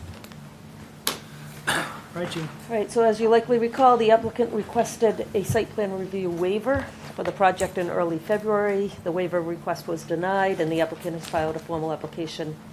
Given the location is an existing impervious site and the stormwater management design to utilize existing infrastructure, I've asked the town engineer to provide the stormwater management review. He just provided that late this evening, and his comments have been shared with the applicant. Essentially, he wants to know more about where the stormwater will be conveyed once it leaves the leased area downstream. It goes to a wetland approximately 350 feet to the west, but he also wants to know if there's an outlet from that wetland continuing to the west. Okay. Conservation and DPW operations do not have any concerns. The fire department has requested a swept path analysis, a site safety plan, a BDA test on completion of the project, a lockbox with keys, and address numbers placed on the buildings. All other fire protection systems will be reviewed during the building permitting process. The health department inquired as to what type of utility connections would be provided. The only utility is electric. There's no water or sewer provided to any of the proposed hangars. And a resident of Wright Ave did visit the office, requesting the plans to review, and indicated that some abutters may be attending tonight, so they are here. Okay. I have a question, Gene. Yeah, go ahead. Gene, question? Yeah. Am I correct that this is outside of the boundary of the watershed? Yes, Entirely? entirely. Thanks. Yeah. And not within 100 feet of a wetland, so also not before conservation. Okay. Turn it over to you, sirs. Great, thank you very much. My name's Don Bornstein. I'm an attorney with the Office of Johnson and Bornstein. My office is located at 12 Chestnut Street in Andover. I represent the applicant. With me tonight is Dennis Gricci with Andover Consultants, the project engineer. I'm going to give a brief introduction, and then I'll turn it over as quickly as I can to Dennis to bring you through the site plan a little bit. Just to orient you to the site, this is, of course, the Lawrence Municipal Airport located in North Andover. This is an aerial view, of course, of the airport. I think you can make out the little bit of yellow highlight I put on the plan. That's the leased area, roughly, of Tango Hotel, my client. Tango Hotel, the principal is Mark Scott. He's with us tonight. He's one of two. He runs one of two maintenance operations at the Lawrence Airport, and has done so for many years. In fact, I believe the last time I worked for Mark was permitting his original hangars 20-something years ago. It might have been the first thing I had before the North Andover Planning Board. The proposal before you tonight is to install 4 new hangars, 2 T hangars, that's a letter T, T hangars. Those would be for storage of airplanes. Those 2 hangars would store 10 airplanes total. The other 2 hangars would be primarily maintenance hangars, so open hangars. The airport, including this area of the airport, nearly all of the airport, including this area of the airport, is within the I-2 district. It's already been noted that it is outside the watershed protection district, this leased area, and also outside the wetland buffer zone. Just to zero in a little bit closer on the area we're talking about. So the hangars are actually being all proposed within existing tarmac, so no new impervious. And in fact, they're also being proposed in the location of existing outdoor storage for the airplanes. So we're in essence trading outdoor storage for indoor storage. So that, and you've seen in our application letter, is our basis for saying there is no substantial impact from this project to the public. It doesn't represent an increase in traffic for the airport. It provides some more service area for the maintenance operations out there. Some of those maintenance operations include the med-flight service that operates out of the airport and needs regular maintenance on their aircraft, as well as the private users and the various users that use the airport now. It's not designed to attract new users. It's to service existing users, allow folks that store airplanes outdoors right now in that tie-down area, let them put them inside. Just another slide that gives you a sense of where our leased area is, in the overall airport property. And it is worthwhile to note that we're located a little over 500 feet from Sutton Street. These hangars are going to be of similar nature to the hangars that exist there today. They're actually going to be shielded from any potential view from outside the airport by those existing hangars. So it's our belief that we're going to have little, if any, discernible impact, either visually, traffic, parking, airport capacity-wise. But we do think it's an important add to the airport. It allows existing operations to be done a little better way. Things that are occurring outside would now occur indoors. With that, I'm going to move on to the site plan. I'll turn it over to Dennis, and Dennis, you can just nudge me whenever you need a slide update. So this is the full view of our site plan. Thank you, Don. Dennis Gricci with Andover Consultants with an office at 1 East River Place in Methuen. So the site plan is showing the 4 buildings. The 2 buildings on the bottom of that page, the southern part of the site, are the T hangars. They're named so because of the shape of the actual hangar. It's shaped like a T for the planes to be able to go in and out. There's a 4-unit T hangar and a 6-unit T hangar. And then we have 2 maintenance buildings for maintenance of airplanes and also for storage of airplanes. The location of those hangars was determined by a master plan that the Lawrence Municipal Airport commissioned, and this was a general location of the expansion for the additional hangars. Ultimately, the exact location we chose was based on the building restriction line, which is shown on the plan to the north of the buildings. So buildings can't be put any closer than that BRL, that building restriction line. And then to the south of the buildings, there's existing utilities, there's water, sewer, and an electric duct bank that runs parallel to the building restriction line. So that defined where we located those 4 buildings. There will be no utilities other than electric, as Gene stated. There's no proposed sewer or water or gas connections at this time. The buildings themselves will displace 1 stormwater catch basin, which we're proposing to relocate. All the catch basins and stormwater infrastructure right now are collected and discharged to an isolated vegetated wetland. If Don can go back to, sure, if you go back to the 2-4, yeah, that one there. So there's that one. This one up here? Yep. So you can see a hockey stick shaped depression right there Don's highlighting. So we have a series of catch basins, not only in our lease area, but also in a couple other portions of the site that discharge to that isolated vegetated wetland within the airport. As far as we can tell, there are no outlets to that isolated vegetated wetland. We're partially relying on Stantec, who's the airport's engineer. They handle all the plans and infrastructure for the airport. We have not surveyed that location. We can get permission if necessary. If the engineer, Mr. Borghese, requires, we can get out there and identify any outlets if they do in fact exist. But at this point, we do not believe there is an outlet to that area. And as Don mentioned in his overview, the area is currently entirely tarmac. We're not increasing impervious area. In fact, we'll be removing pavement and adding roof, which we know is going to be cleaner runoff than what's coming off the pavement currently. We're not quantifying that, but we're just noting that there will be a slight reduction in the stormwater quality runoff. And we did just recently submit the swept, or we prepared a swept path analysis, which I believe is in the presentation. I don't know if that's been submitted to the board yet, but we will provide that. To the fire department. Okay. That hasn't, this was just received today, so. Yes, Yeah, yes. so we just can make sure that gets submitted to the fire department for their, okay? Great. A couple other slides we had in the deck that we can show you real quick. And I will note that in addition to Mark Scott with us tonight, the manager of the airport is with us tonight as well. My guess is he'll come up and say hello to everyone while he's here. He's nice enough to show up for us tonight. There was a question about the offset from the wetlands buffer. In this slide, you can see one end of that hockey stick shaped swale wetland. This yellow highlighting highlights the 100-foot buffer, so we're well outside the 100-foot buffer.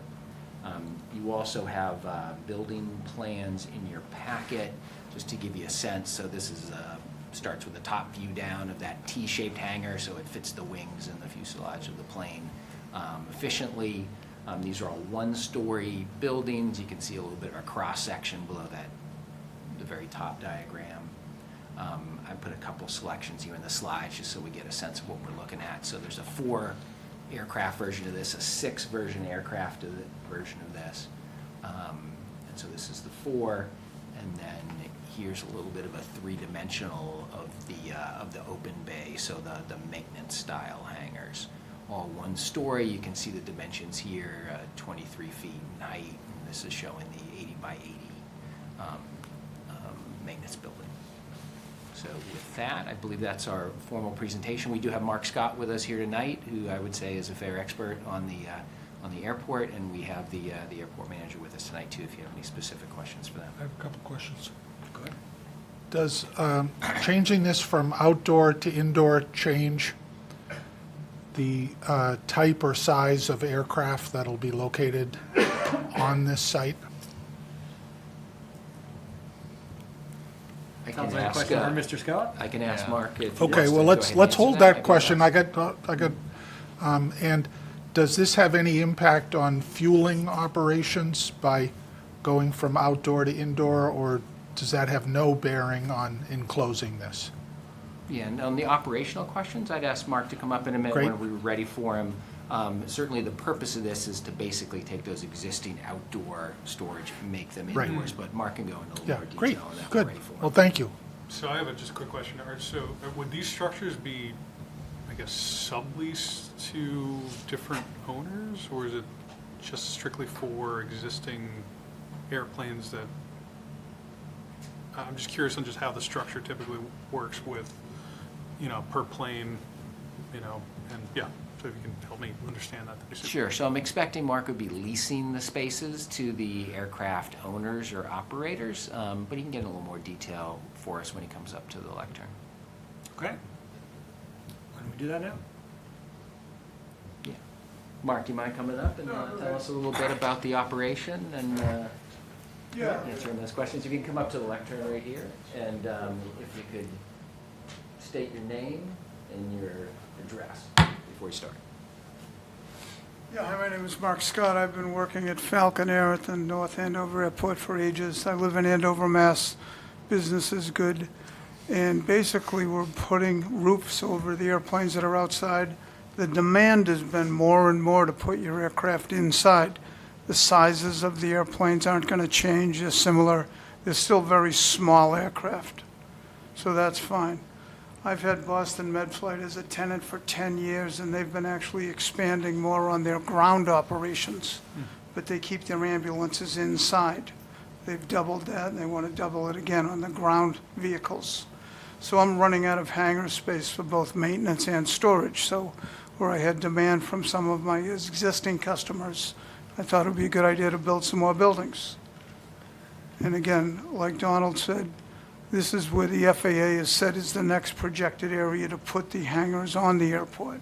So the FAA master plan said that, so this was not a no-brainer. There's a lot of work to do to it, but the government's on board with it, the airport manager's on board with it, and I've got good response from all of my customers.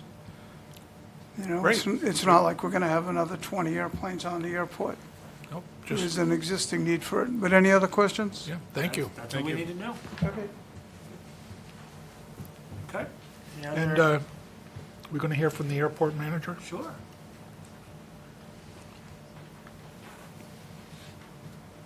Hi, good evening. My name is Francisco Urena, the airport manager, 492 Sutton Street. So on behalf of our Board of Commissioners, who did offer a vote of confidence for this project, as has previously been stated, it is in line with our master plan, which allows or kind of encourages for the next development of hangars to be there. I think it was noted that this is not in view of Sutton Street, but I do offer any members of this body or members of the public that would like a tour of potential site, being that it's inside the secured area, I could contact our office at the airport and we'll be happy to give a tour to anybody inquiring as to what the hangars look like currently and the locations of these hangars, so that they could see it's not a structure that's going to be visible from the street. So I don't have a concern, but I would like to get the tour. So I Can arrange for that. I'm not asking the whole board unless the board's interested, but I don't think we need an That's official what view. I don't need to do that. I guess to Yeah. add on to what you're saying is, Gene had given me a copy of the master plan for the airport, and it would be great if sometime in the future you could come sit with us for a half hour and talk Absolutely. about that. So that's what I was going to do. That's what I was going to ask. That'd be great. So it's great to have you here, and in fact, we have, the airport, I find, is like this mystery to people. Like, it's there, but we know it's there, but nobody actually knows what's going on. And seeing the master plan that we got, there's so much more thought being put into it that I think the public really knows about. Absolutely. So it would be great if you could find a time where you could come in for a meeting, maybe sometime early summer, and kind of talk to us about the master plan and what's going on, just because I think it really is a benefit to the public to know what's happening and what these next steps are. And Sure. I think it's great. And likewise, if you have any questions in Yep. between now and then, feel free to call us. We do have a diner that's open with the exception of the Tuesdays, which also kind of gives us an opportunity to have a sit-down in that space, and plenty of parking, and so we also don't have those concerns. But to circle back, just in the interest of safety, and in the interest of security of the planes that we have, it is encouraged to have planes stored inside. And so that's really, the interest here to put a focus on that and avoid planes being exposed to the elements. Great, and thanks for the information. Thanks for being here. Okay. Any other members of the public that wish to make a comment? Sure. Hi, everyone. Hi. Thank you very much for your time tonight. My name is Carla Carter. Bring this down a bit. I'm a resident of 23 Wright Ave. I came in earlier last week to take a look at all these plans to see what they meant for not just ourselves, but for the residents of Wood Ave, Wright Ave, Poor Street. I do have written permission to speak for the residents of 14 Wood Ave as well as 28 Wood Ave. I don't think any of you really know what it's like living there.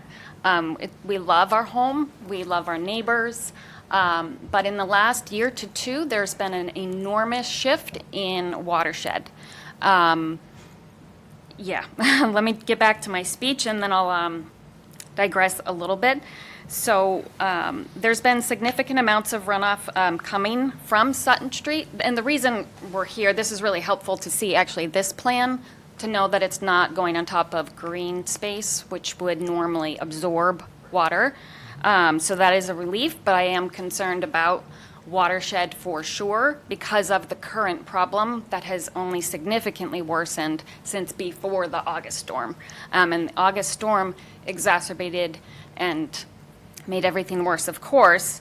But getting back to my notes, the neighborhoods around this whole area have been inundated with water that hasn't been seen in 30 years from residents who have lived there for longer than 30 years, and who's also here with me tonight.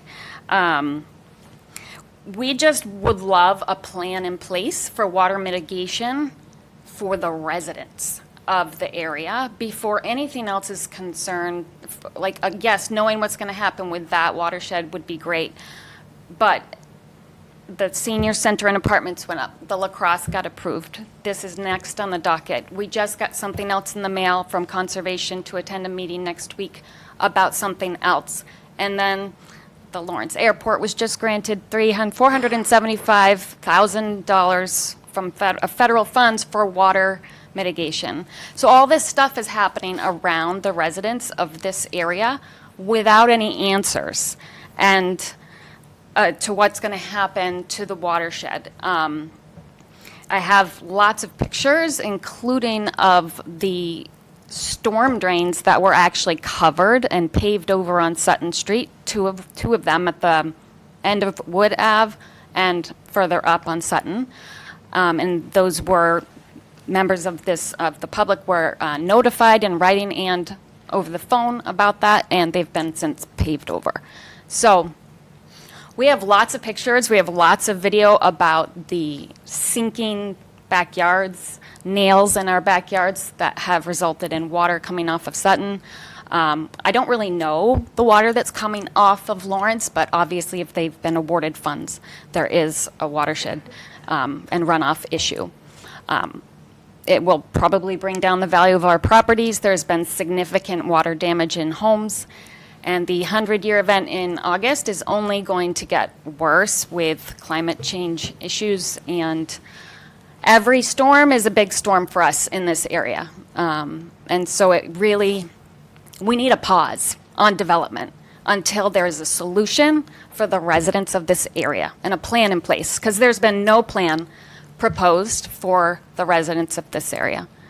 And I just thank you for hearing me. I really don't think that people know. Mr. Borghese thankfully brought up the question of watershed because I did email with him. So just there are other residents who've never had water in their basements before, and now they're cleaning out all the time.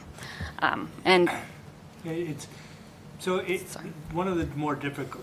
There are a couple of difficult things. One is, as a planning board, we can consider the project in front of us, right? So this one, appears pretty minimal in terms of impact, but we're not going to vote on it until we get the feedback from Mr. Borghese and their correspondence about any impacts and outlets and stuff like that. So we are going through that process. It's been a tough year across the board for rain, and I saw a graph of how much rain we've had since last July compared to like years prior, and it's been insane how much rain there's been. And so your neighborhood definitely being affected. It's hard to figure out if that's just from all of the rain, it's from development, it's from a mixture. Just there are places all over our town and every other town that are underwater that never were before. I was at a relative's house, and the whole backyard is now part of a pond when it was before a backyard. So there are a lot of complicating factors, so it's good that you came and continue to raise this.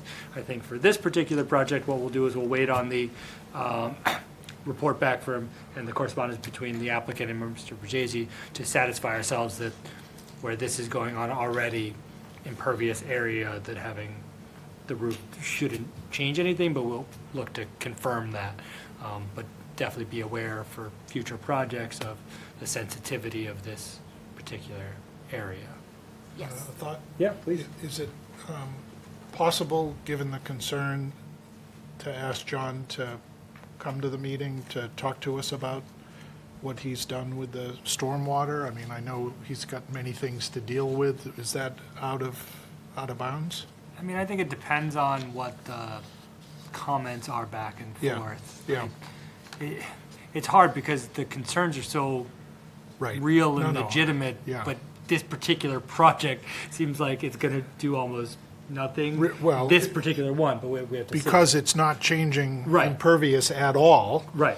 And I think you noted that you're glad to hear that this doesn't appear to be the issue, but I take your point. Yeah, let's see what come back with the comments and then kind of see if there's additional stuff, information that's needed. I just had one quick question for you. Is you mentioned the flow coming down Sutton Street. Are you suggesting exactly the runoff comes off the street onto your properties, or is it come from all sides? So on the other side of the property is the conservation land, and so we can't tell what water is coming from the airport. But yes, it is a river coming off of Sutton Street. And like I said, the two storm drains have been closed and paved over. And I do recognize and I appreciate that this is about this one thing, but as the planning board, you guys help to plan as part of multiple departments, and the projects keep going and they keep getting planned, and we just really need to make sure, green space keeps getting taken up that normally absorbs water from all directions. So, I'm sorry, long answer to your question. Fine. I just wanted to, again, we can't solve the problem here, but I think part of the problem is it's a general public works issue as much as it's a planning board issue, but we still want to put it on the table. Yeah, I mean, that storm drain thing seems concerning. Again, it has nothing to do with this project necessarily. I but apologize. the storm drain, no. Don't apologize. We're glad you came. Right. It's something good to bring up. We don't want to lay it at their feet, but I also don't want to ignore it. I just don't exactly know what to do with it or who to bring that to. I'll bring it to John and see what his response is. Great. Okay. So, Thank at you. least we can, again, it might You got not another be part of question in this, the but we back. can at least talk to John about if there's something. Come on up. Hold on, wait, come on up. Hold on. 358 Sutton Street, but may I just ask you folks a question on when they build that as a roof like this, and you were talking about the hockey stick, like where is that drainage going to go now, once they build it? So right now it just kind of flows off, and you said goes into that swale area, is that correct? Yeah, go ahead. Right, so currently the stormwater flow pattern goes from southeast to northwest, so in the direction up to the left of the plant. And then Like in that little area? It eventually heads towards that hockey stick.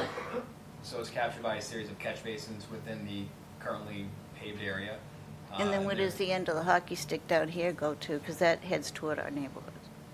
Right, so what we're seeing now based on the airport record planes is there's no outlet to that small hockey stick, that little isolated area. And we're gonna further investigate that, but the.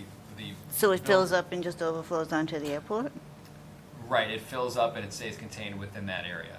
So you can see that hockey stick there, yep.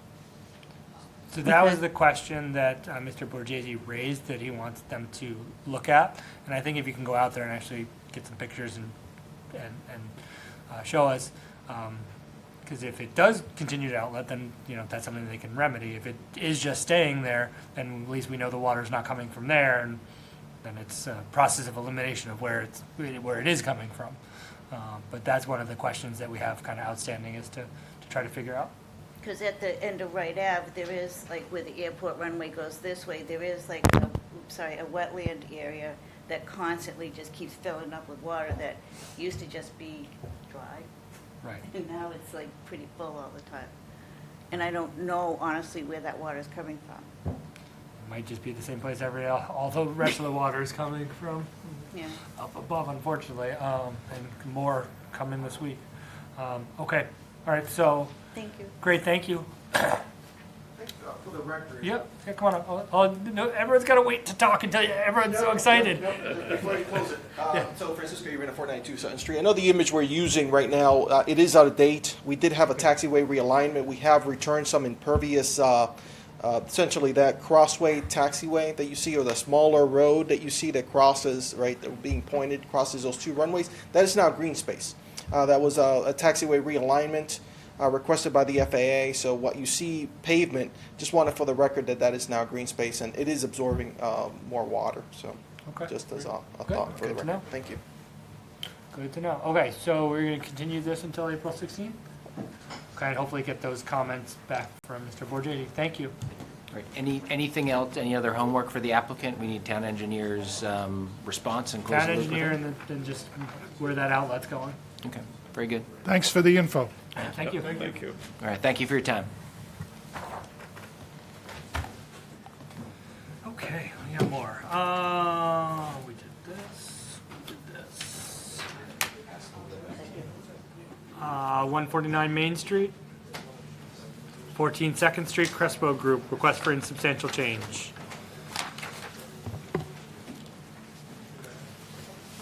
You ready, John?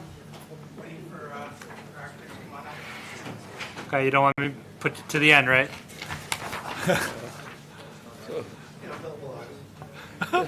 I already noticed you opened a satellite office tonight. This is our lucky night. We got both small and We got three. We had three. Stephanie was here too. Do our best. Yeah. I feel bad for all the other planning boards around that don't get all this attention. It must be you. It must be. Yeah. I feel very special. I get more attention from Smolik and Vaughn than I do my own family.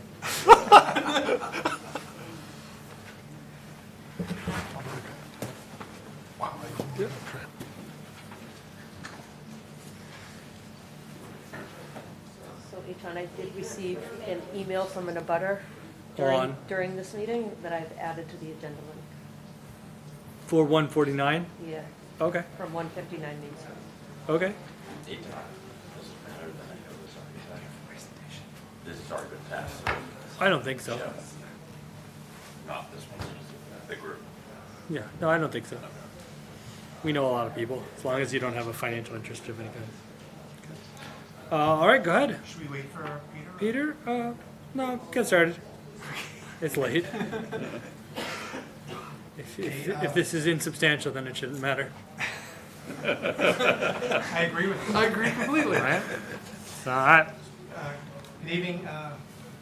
Name's John Smolak, attorney for the applicant. With me is Eric Zackerson, sorry, of Context, our project architect, and Ricky Crespo is here representing the principal.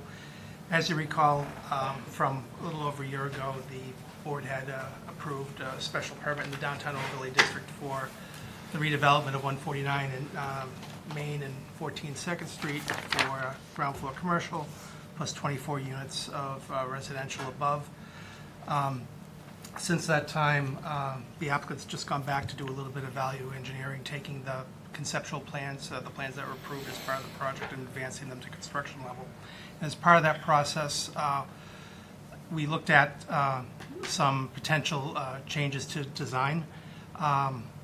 And I'd say that most of the changes are cosmetic in nature. There's no changes to parking, no changes to the number of units. And the building footprint is slightly decreased, but beyond that, as you see in the slides, some of the changes that we've provided are a little more detailed than we go into this evening. But what I'd like to do is have Eric run through some of the slides quickly and summarize some of the adjustments that have been made.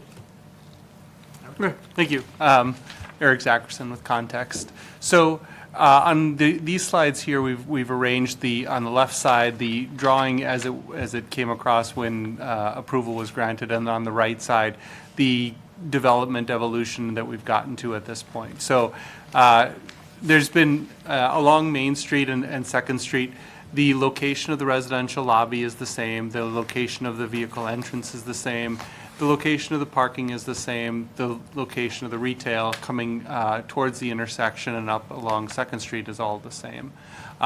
The footprint or the gross floor area of the first floor is the same. We want to be very clear in that. We have rearranged some of it. For example, in the lower left, you'll see how the original plan kind of jutted out towards the intersection of Main and 2nd Street. And we've carved that back a little bit in order to create a little more sidewalk space. That's for the benefit of the retail tenants and for the pedestrians. We've inset the doors in a little bit different pattern here, and that's to relate to the inset decks on the level up above. So a lot of these kind of changes, evolutions are very simply that we're trying to make the building just more cohesive as we develop the construction document details, as we develop the building systems. At the back by the residential there, you see residential lobby still comes off of Main Street. It still comes into the elevator. We pulled the elevator to be more central to the building, and that has to do with the efficiency of the units up above. And then to the right of that, a bike room and a trash room. Can you show us where the elevators are? I just can't quite read the plan in the approved. Sorry. That's the mouse is kind of circling them. So well, the mouse is circling. Is that? Oh yeah, that's what I wanted you to do, Gene. Okay. I just couldn't read the approved plan. It's too small. Appreciate so that. It's a pretty small relocation of the elevator. Right. A matter of feet. Yeah, exactly, within 10, 15 feet. Okay, thank you. But moving it, you'll see on the second floor, when we move it into the space, it takes an element off of the exterior wall. All good. Okay. Thank you, Gene. Thank you. So we can flip to the next floor plan, and that change and a couple of the others will make a little bit more sense. So in this, you'll see both of the stairs have moved a little bit more central. The corridor has gotten a lot shorter. There was an open to above atrium space, which is the rectangle you see in the middle of the left drawing. That proved to be quite expensive, and we didn't feel was bringing a lot of value to the project. So we kind of shrunk things in around that in order to make it kind of a more comfortable, more efficient floor plate. And that allowed, keeping the GFA the same across the board, that just allowed the project to be more efficient. So we've got a little less corridor, and we've got two staircases that are kind of pulled tight and pulled closer together, but still within the code required separation. Same number of units, 12 units per floor. There's one less bedroom in the new scheme than there was in the original scheme, but we didn't change the parking count based on that. And that happens on both floors. Both the second and third floor are going to be identical. There are still inset decks, and you see on the left, the inset decks are kind of the dark gray areas, and on the right side, along 2nd Street, along the back of the building, we have them, in our drawing, they're white compared to the blues, but those are the inset decks, and there's still one deck per unit, and one deck on the nose end that sticks out. So it's same number of inset decks? No, there's one more inset deck, because on the drawing on the left, there were two Audis sticking out over Main Street, and we just have one now. And partly we felt like that just kind of made the decks a little bit more private, a little bit off the street. There's a few people who want to live on, have their deck over Main Street. But we inset the other one just north of that. Yep. So similar kind of situation. Next slide, please. So this is the third floor. It's going to look very similar to what we just talked about. Now, the floor above this, the roof, one of the big things is we previously were trying to, and had talked about having a common roof deck. Yeah, right over that zone on the next slide, Gene. Yep. Yeah, on the left here, we had a large common roof deck with a single stair and an elevator coming up to it. In code review, we would have had to bring the other stair up also. Both of those would have to be head houses, and the elevator would have to come up, and the overrun for that would have to be 13 feet taller than the roof deck itself. And so, combination of the aesthetic of that coming up and the expense of it, the client would like to remove the roof deck completely and just have nothing on the top floor except on the roof except for condensers and building systems. So there's no common roof deck in this proposal, and that gridded area you see is the atrium area over the second and third floor. We eliminated that. So the roof of this has become much less, I guess, interesting or dynamic. There's nothing on the roof anymore. So the building would present as a little bit, shorter without those head house elements. So in this elevation, previously in the lower elevation, which is what was approved, the building had an expression of 2 stories of clapboard siding with a mansard above that in the kind of along the commercial faces, and then the residential here on the left side is shown as a little bit more of a modern clean box.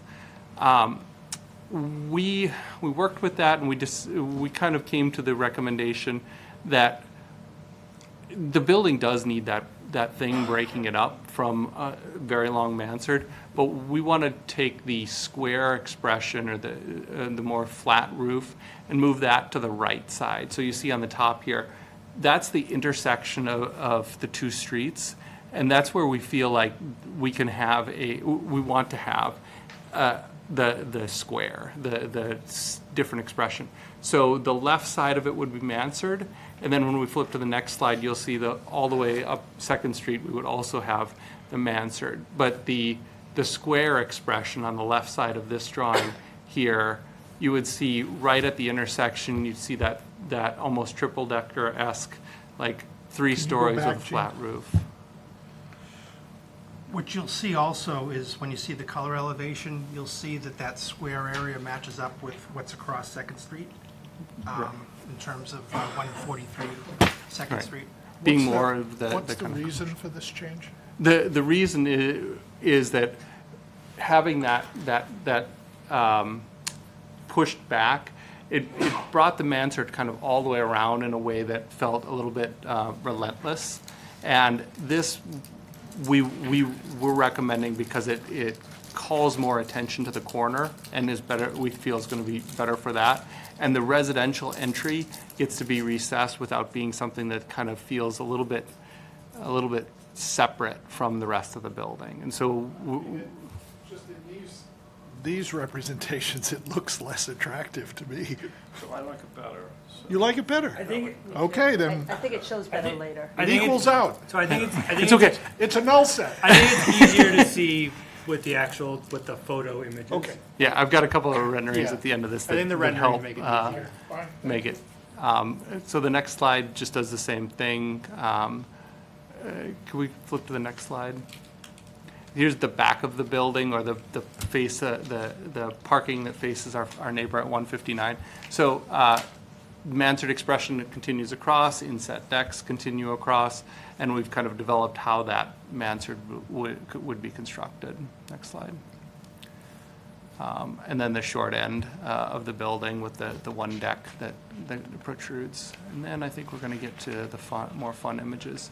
Okay, so this is looking along Main Street and seeing the residential entry on the left, And then on the right, you see how we've moved that square piece to the corner so that this mansard just kind of wraps along the back, along our parking face. And then if we look to the next slide, I think we're going to get So you moved the square feet piece from one corner to another corner. to another corner. And the corner you have moved it to is shown on the right?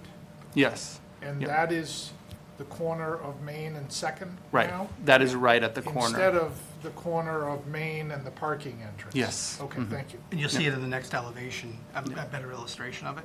So this is looking like kind of right at it Got from the intersection. You see that square piece calling attention to that, and then the rest of the building just kind of wraps around with the mansard expression. Can you go back to the prior one, Gene? Okay, thank you. I appreciate your patience in explaining that. What John was referring to, this is a commercial building across Second Street. Yep. And it's kind of tying in with the brick lower facade and then more of a square appearance. In the ground floor commercial, I think, along Second Street is more pronounced. Is than it more was. what? More pronounced, and has a little more detail, and it looks more like commercial than the other, which sort of matches up with the rest of the business You're district in matching this up area. with that because it's a recognized architectural gem? Well, I was getting to that, but. No, I mean, you know what seeing this, what I really like about this at the corner is, this is like classical, small scale, small town, downtown architecture. I mean, you can find it in 100 places. Yeah. It's really nice. It's just funny that I feel like that's what I was asking for in the beginning, and everyone was like, "No, we like the new modern look and stuff like that." and I, for the one time, no, but it was the one time where I was like anti the modern, because usually I'm like the modern, like pushing for the new modern stuff, and I feel like on this one I wasn't. I like how this. I like also how the kind of the massing feels a little bit more broken up on this. Where I like the other one too, but I feel like. Part of it's the color, I think, too. But I think with the balconies the way they are, kind of the inset, I think it feels a little bit more broken up, which I like. And so what's the materials on the facade? So the lower part Oh, of the the lower left is obviously brick, going to be brick, and then above that it's going to be hardy board. It's going to be some sort of combination of cement fiber and AZEK and painted wood trims. The other piece, important item to note is that the height is dropping from 42 to a little over 38 feet. So it brings it down That's to a little more because you residential don't have scale. the over of the elevator? Part of it, no, actually, the elevator wasn't calculated in that. Part of that is just when we've really got down to what our structural members could be and reducing the ceiling heights to just 9 feet, and they were just a little over that. Yeah. So I think that might have happened anyway. That was just kind of like us getting. Is this the actual color? This is what we're considering right now. It's a pair of blues. Yeah. I like it too. I like it, yeah. I have a question. This project came on before my time, and is it designated as condos, a rental building, or nothing at the moment? Is your client? Is it going to be condos? Still condos. Ownership, Still condos? yes. Yeah. Thank you. 3 of which will be affordable under the inclusionary bylaw. Do we have any idea yet on who's going to occupy the commercial floors? No, and we've kind of designed it to be as many as 3 to 4. Potentially somebody could take all of it.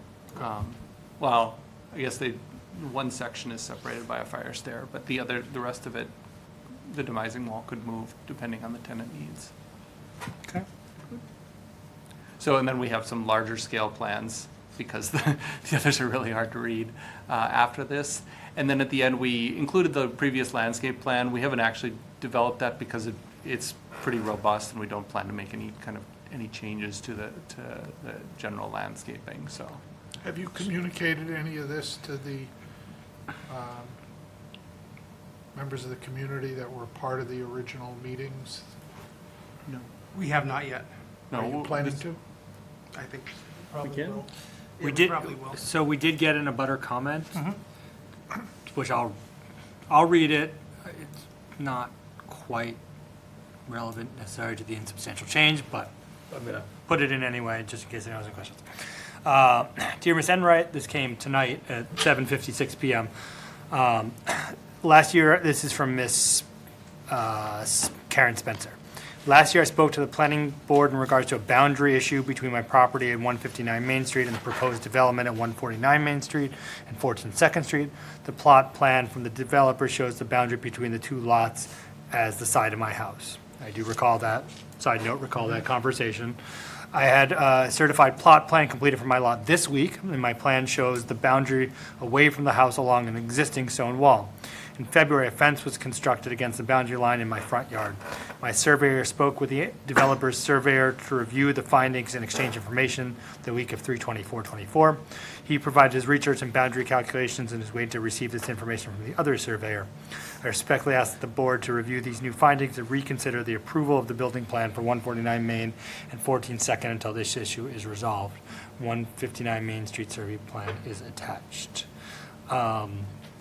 So, as I do remember Ms. Spencer and this whole conversation, and if I remember correctly, the way we basically left it is that their survey plan had been done by the applicant, and it was pretty much at their own risk that they were building on their own property.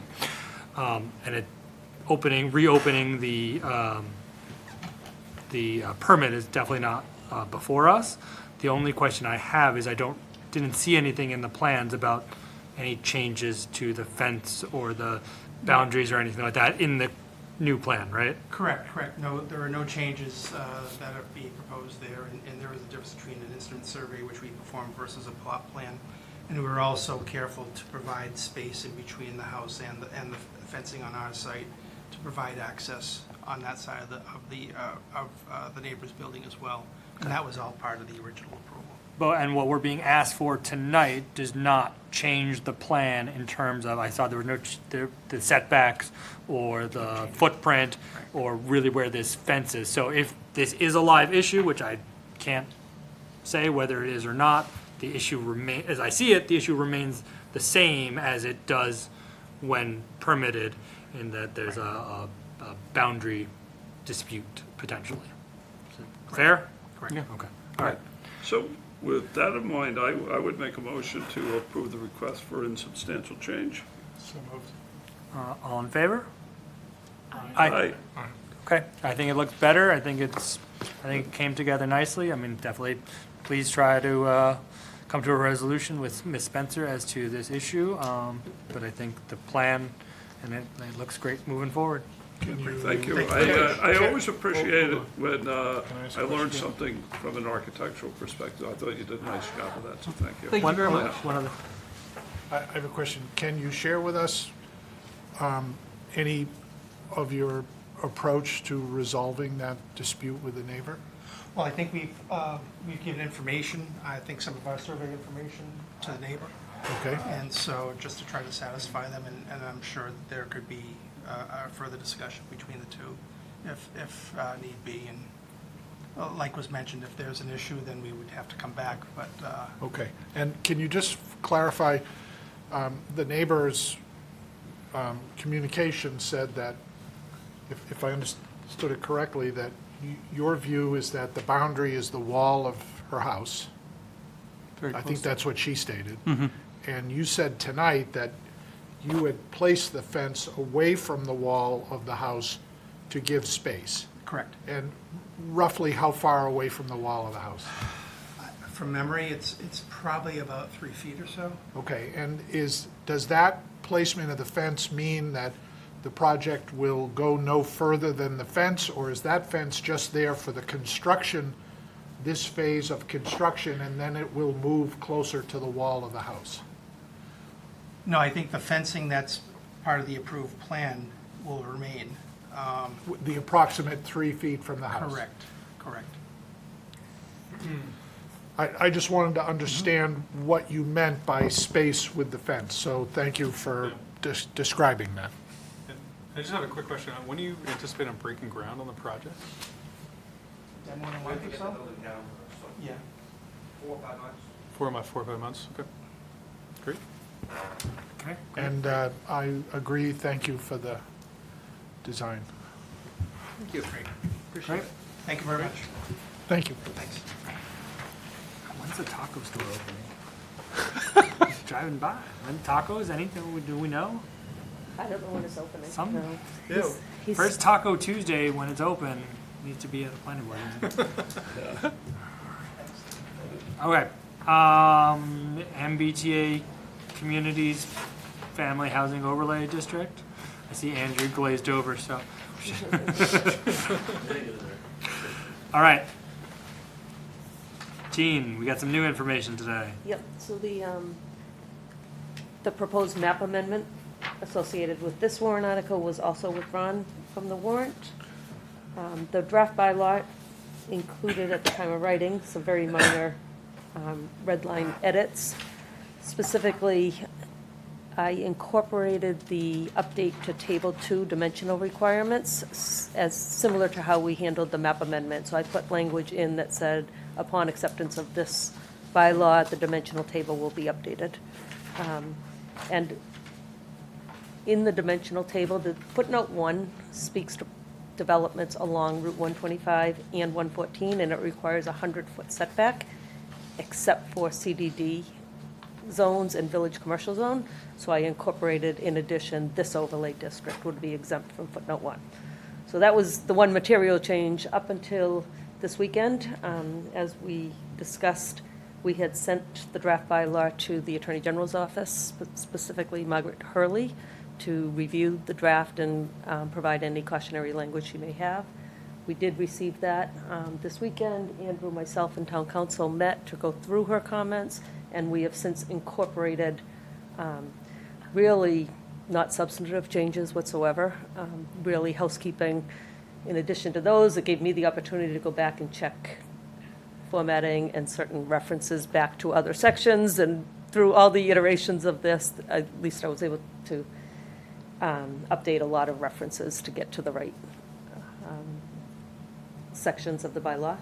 The one, I would say, more substantive change was related to the discussion at the last meeting in terms of the affordable component as to whether we should include a 10% fallback provision.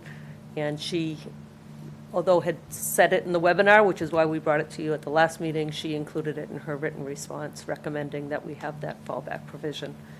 And then we got also a letter from the town manager, as well as a legal opinion from town council, also both suggesting that we put in the fallback language. Yeah, and those came late today, and so I've included those in hard copy. And if I understand correctly, the town manager's letter includes an example of Andover's language, which conditioned the 10%. Is that correct? Yep. Yeah, I think it's, I thought the town manager's letter was very helpful.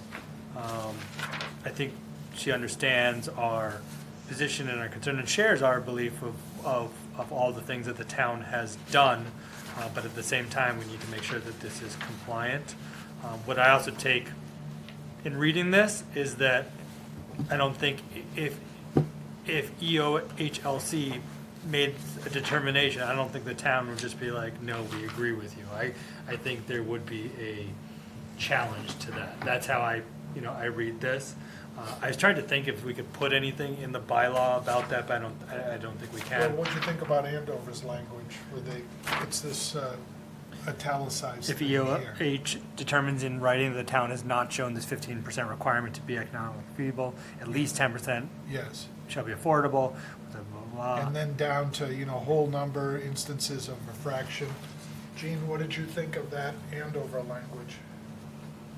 That the town manager included in her Yeah, language, I- in her letter? I think it's sufficient. I wouldn't use I would stick with how we round in our Right, 'cause we have a bylaw. different way of rounding. We round differently. so I But wouldn't- the other conditional language seemed okay? Yep. Yeah, I think we should, but again, I think we should go for the 15%, and then if for some reason they didn't, I think the town would have good grounds to contest it, but at the same time, at least our bylaw is still compliant. Did I didn't catch in the town council's letter any comment that it would be something that the town would be inclined to contest? Peter, No, hers was more just, Right. I think we. No, I got it.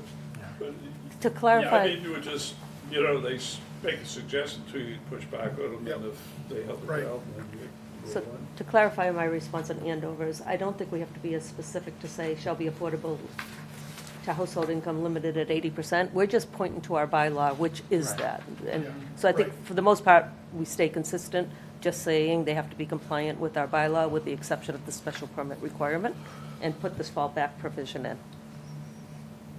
Okay. The So, only other question is this the new town logo on the town manager's letter? It's not the new logo that I'm aware of. it's into it, the picture? Yeah.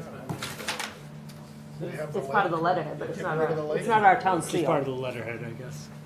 I just have a question. Yeah. Who's in charge of determining if the 15% is feasible versus 10% for the developer, EOHLC, which is, the former, DHCD. DHCD. So it's Executive Office of Housing and Livable Communities. It Give used us to be the more Department of acronyms. Housing and Community Development okay, for the state? for Yeah. the state. Okay. So what happens is, because our 15% is above 10%, MVPC puts together a feasibility study that they present, they Yep. submit it, EOHLC makes a determination. If they say, okay, it is, we agree that with your study that it's feasible, then you're all good with the 15%. If not, then, You go from there. the only question I have is, do we need to say at least 10%? Or what if EOHLC says, yeah, that's not, we think 12% is feasible, or 13%? I don't, Right, that's, and I'm looking in town council's letter, so there was language to the effect won't be less than 10%, to leave that margin of, in case they come back and say it works at 13. okay, So- okay, So all right. I would incorporate that. Okay, that's, yes. Okay, great. So, I think we just need to make a motion to recommend favorable action on the bylaw as amended with this new provision. Does that sound right? So moved. Second. All in favor? Aye. Okay. So All right. Next, do we just, is CPC? Do we have to just vote? Okay.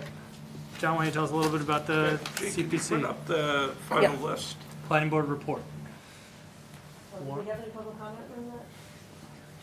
Yeah, George, anything? Public comment on the MBTA? You good? No, I don't have a comment. Okay. Follow That great interest. that in itself is a comment. Thank you. George Good night, George. co-signs. Take care. Okay.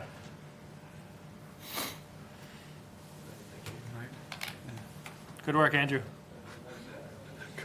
Make it a little bigger for me. Good, that's fine. Okay. I think we covered some of this stuff before, because the last time we had the list of all the projects proposed. Just by way of context, we did have more projects, and we did turn a few down. One related to the library, it wasn't ripe. A couple of other smaller ones didn't comply, but this puts it in context. I think last time, obviously the Recplex stands out as a very large item. Unfortunately, because of the litigation, the cost has doubled. It's just one of those things. I think it was originally a $10 million project, and now it's going to be close to a $20 million project, but that's the way life is.